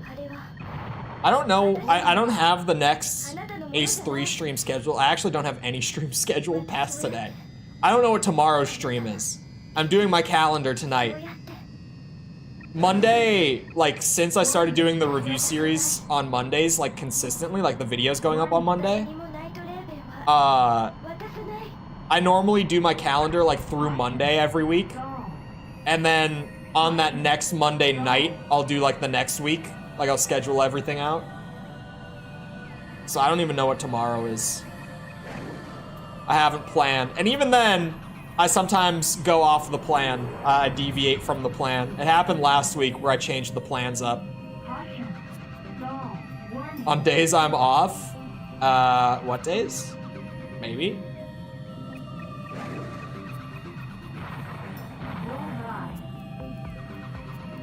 My one rule with my one super strict rule with scheduling streams for a while now has been never the same stream 2 days in a row. I got all this variety, and sometimes I'll end up doing the same thing back to back, and I'm just like, no, I don't do that now. I got too many things to be doing the same thing for 2 days in a row. We keep things varied here. On days he's not off, I probably could do it on both. Update target. I might, at the pace I've been going, I might start doing 3 hours a day instead of 4 hours for stream 2. Because these reviews are not getting shorter. I have done how many, like, super long reviews in a row? And I have a bad feeling it's only gonna continue. Like, I can tell you for what I'm working on right now, I'm probably looking at about the same. And who knows beyond that? But these reviews aren't getting any shorter, and I'm also trying to get a start on like the revised business model I wrote up for New Year's, because I wrote it and then I was like, why don't I just start it now? Why wait for January? So I'm like getting all the stuff in place for new stuff. Metal Gear Solid, Ace Combat 5, or even a third, even more fucked up game. Just a third game that has more very deep complexity for me to talk about for 20 minutes and have that be the shortened version of my thoughts. Like how with the Ace Combat 4 review, for as long as it is, I didn't even give like Yellow Squadron more than a passing mention for the sake of time, because that script got so goddamn long before I even got to the story stuff. Jesus. I think that's the problem, partially, is I feel like now, with both the Metal Gear videos so far, and with like Ace 3 and 4 reviews, I've had to try to cram the story in a way that I have gotten so used to, with like Armored Core, so used to not needing to. Like the story is just kind of like, oh yeah, I'll talk about story for like a couple minutes near the end. But now these, it's like, the stories need like full segments. Like, there's a lot more here that I need to talk about. It's, I think that's part of it. There's definitely more than that. I've maybe gotten too comfortable with the whole, however long the video needs to be to properly get the thoughts across concept. I've maybe gotten too comfy with that and the videos are getting too long. I don't know. But something's up. They keep getting long. I could probably do Ace Combat streams on days that are not days though. But yeah, like I'm working shorts back in to the channel going into New Year's. Like it was planned for New Year's, but then I was just like, I can start doing shorts now. I can start working towards that now. Why not? And these reviews, they're not like hitting the deadline in terms of publishing. Like the deadline is like Sunday night. But for like patrons and members and stuff, like contributor tiers, for getting it to them early, I want it done by like at least Saturday morning. Like I want it done before Saturday, so that at the very like last furthest back point, I can have it up for them on like Saturday morning and get it to them 2 days early. Realize I suck at FPS on mouse and keyboard. Doom 2016 for $4. I didn't know that it was on sale, but now that you've told me this, let me shout it from the mountaintops. If you have not played Doom 2016, open Steam, buy it for $4. Play it. Thank me later. You're welcome. If you haven't played Doom 2016, fix that now. Any other good big sales on Steam right now? Any other, like, huge, noteworthy games on sale? Like, that are just crazy sales? The sale might have ended today? No. The RE4 remake is 50% off today. I don't know for how... Oh, it says ends in 10 days? You guys, for the next couple weeks, the RE4 remake is only $30. If you were maybe like, oh, I kind of want to play that, but 60 is a big ask. Just saying. For 30? For 30?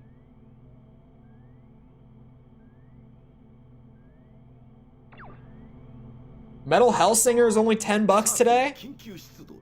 Or for the next week, rather. My bad. Red Dead 2 is $20 for the next couple weeks. If you're someone who, like, is purely gameplay, when you play games, you only care about gameplay, Red Dead 2 is not going to be your thing. If you're someone who's like, the gameplay isn't my only focus, as long as the story is good enough to, like, carry that extra slack, I can't recommend Red Dead 2 enough, especially at $20. $20, come on, come on. That game is also, like, even if you just blast the main story, the game is like 50 hours long. It's like 50 some hours of just main story content. So, you'll get your money's worth for $20, even if you only do the main story. And nothing else, which you won't, because it's great. I don't want to play RE4 Remake. It was my personal game of the year. As a lifelong, probably overly critical Resident Evil fan, RE4 Remake was my game of the year, for the record. People saying it's worse than the original, as someone who played the original growing up over and over and over and over, are absolutely delusional. Don't listen to them. They either played the game and just want to hate it, or they just didn't play it.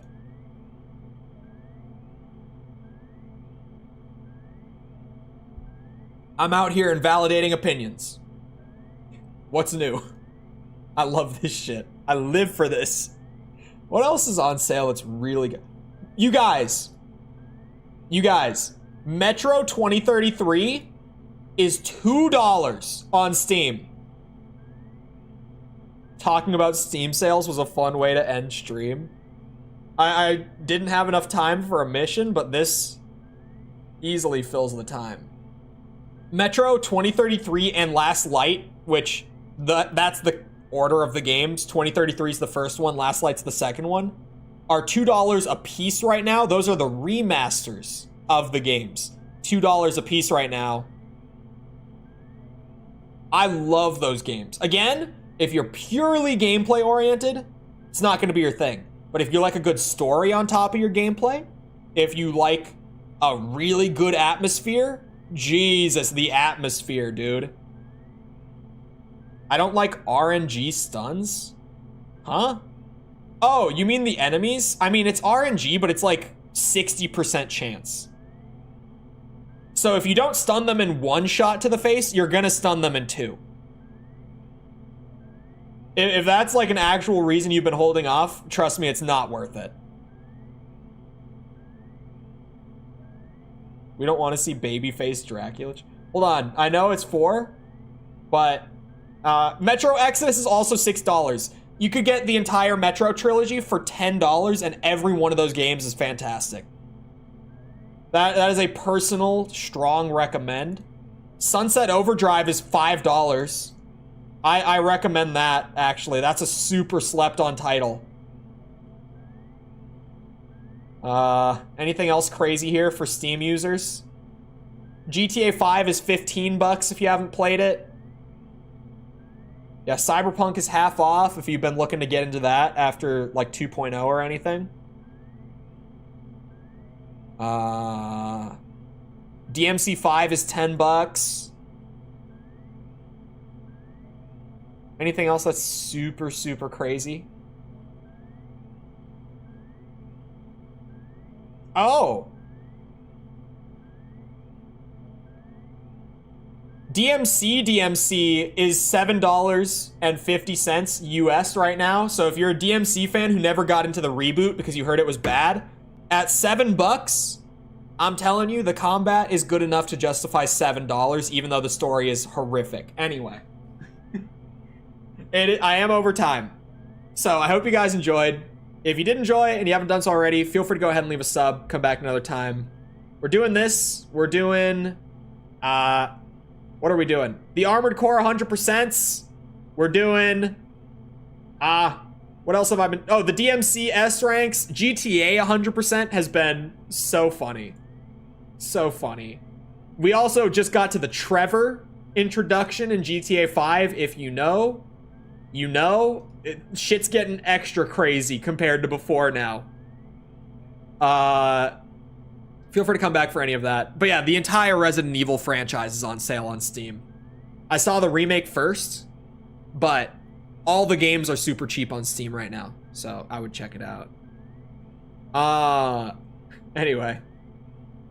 Yeah, and only buy if you want to play it now. That's true, because we all know how game sales are on Steam. You buy it and you never touch it.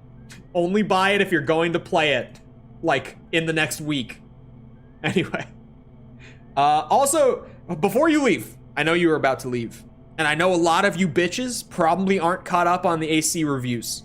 In the pinned comment, the new Ace Combat 4 review went up this morning.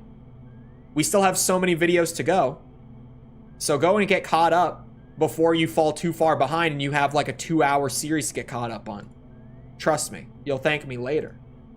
Anyway, yes, goodbye to the beard. He will not be here tomorrow. Thank you for coming to the stream. I hope to see all of us back here next time. I hope you all have a great rest of your day. And goodbye.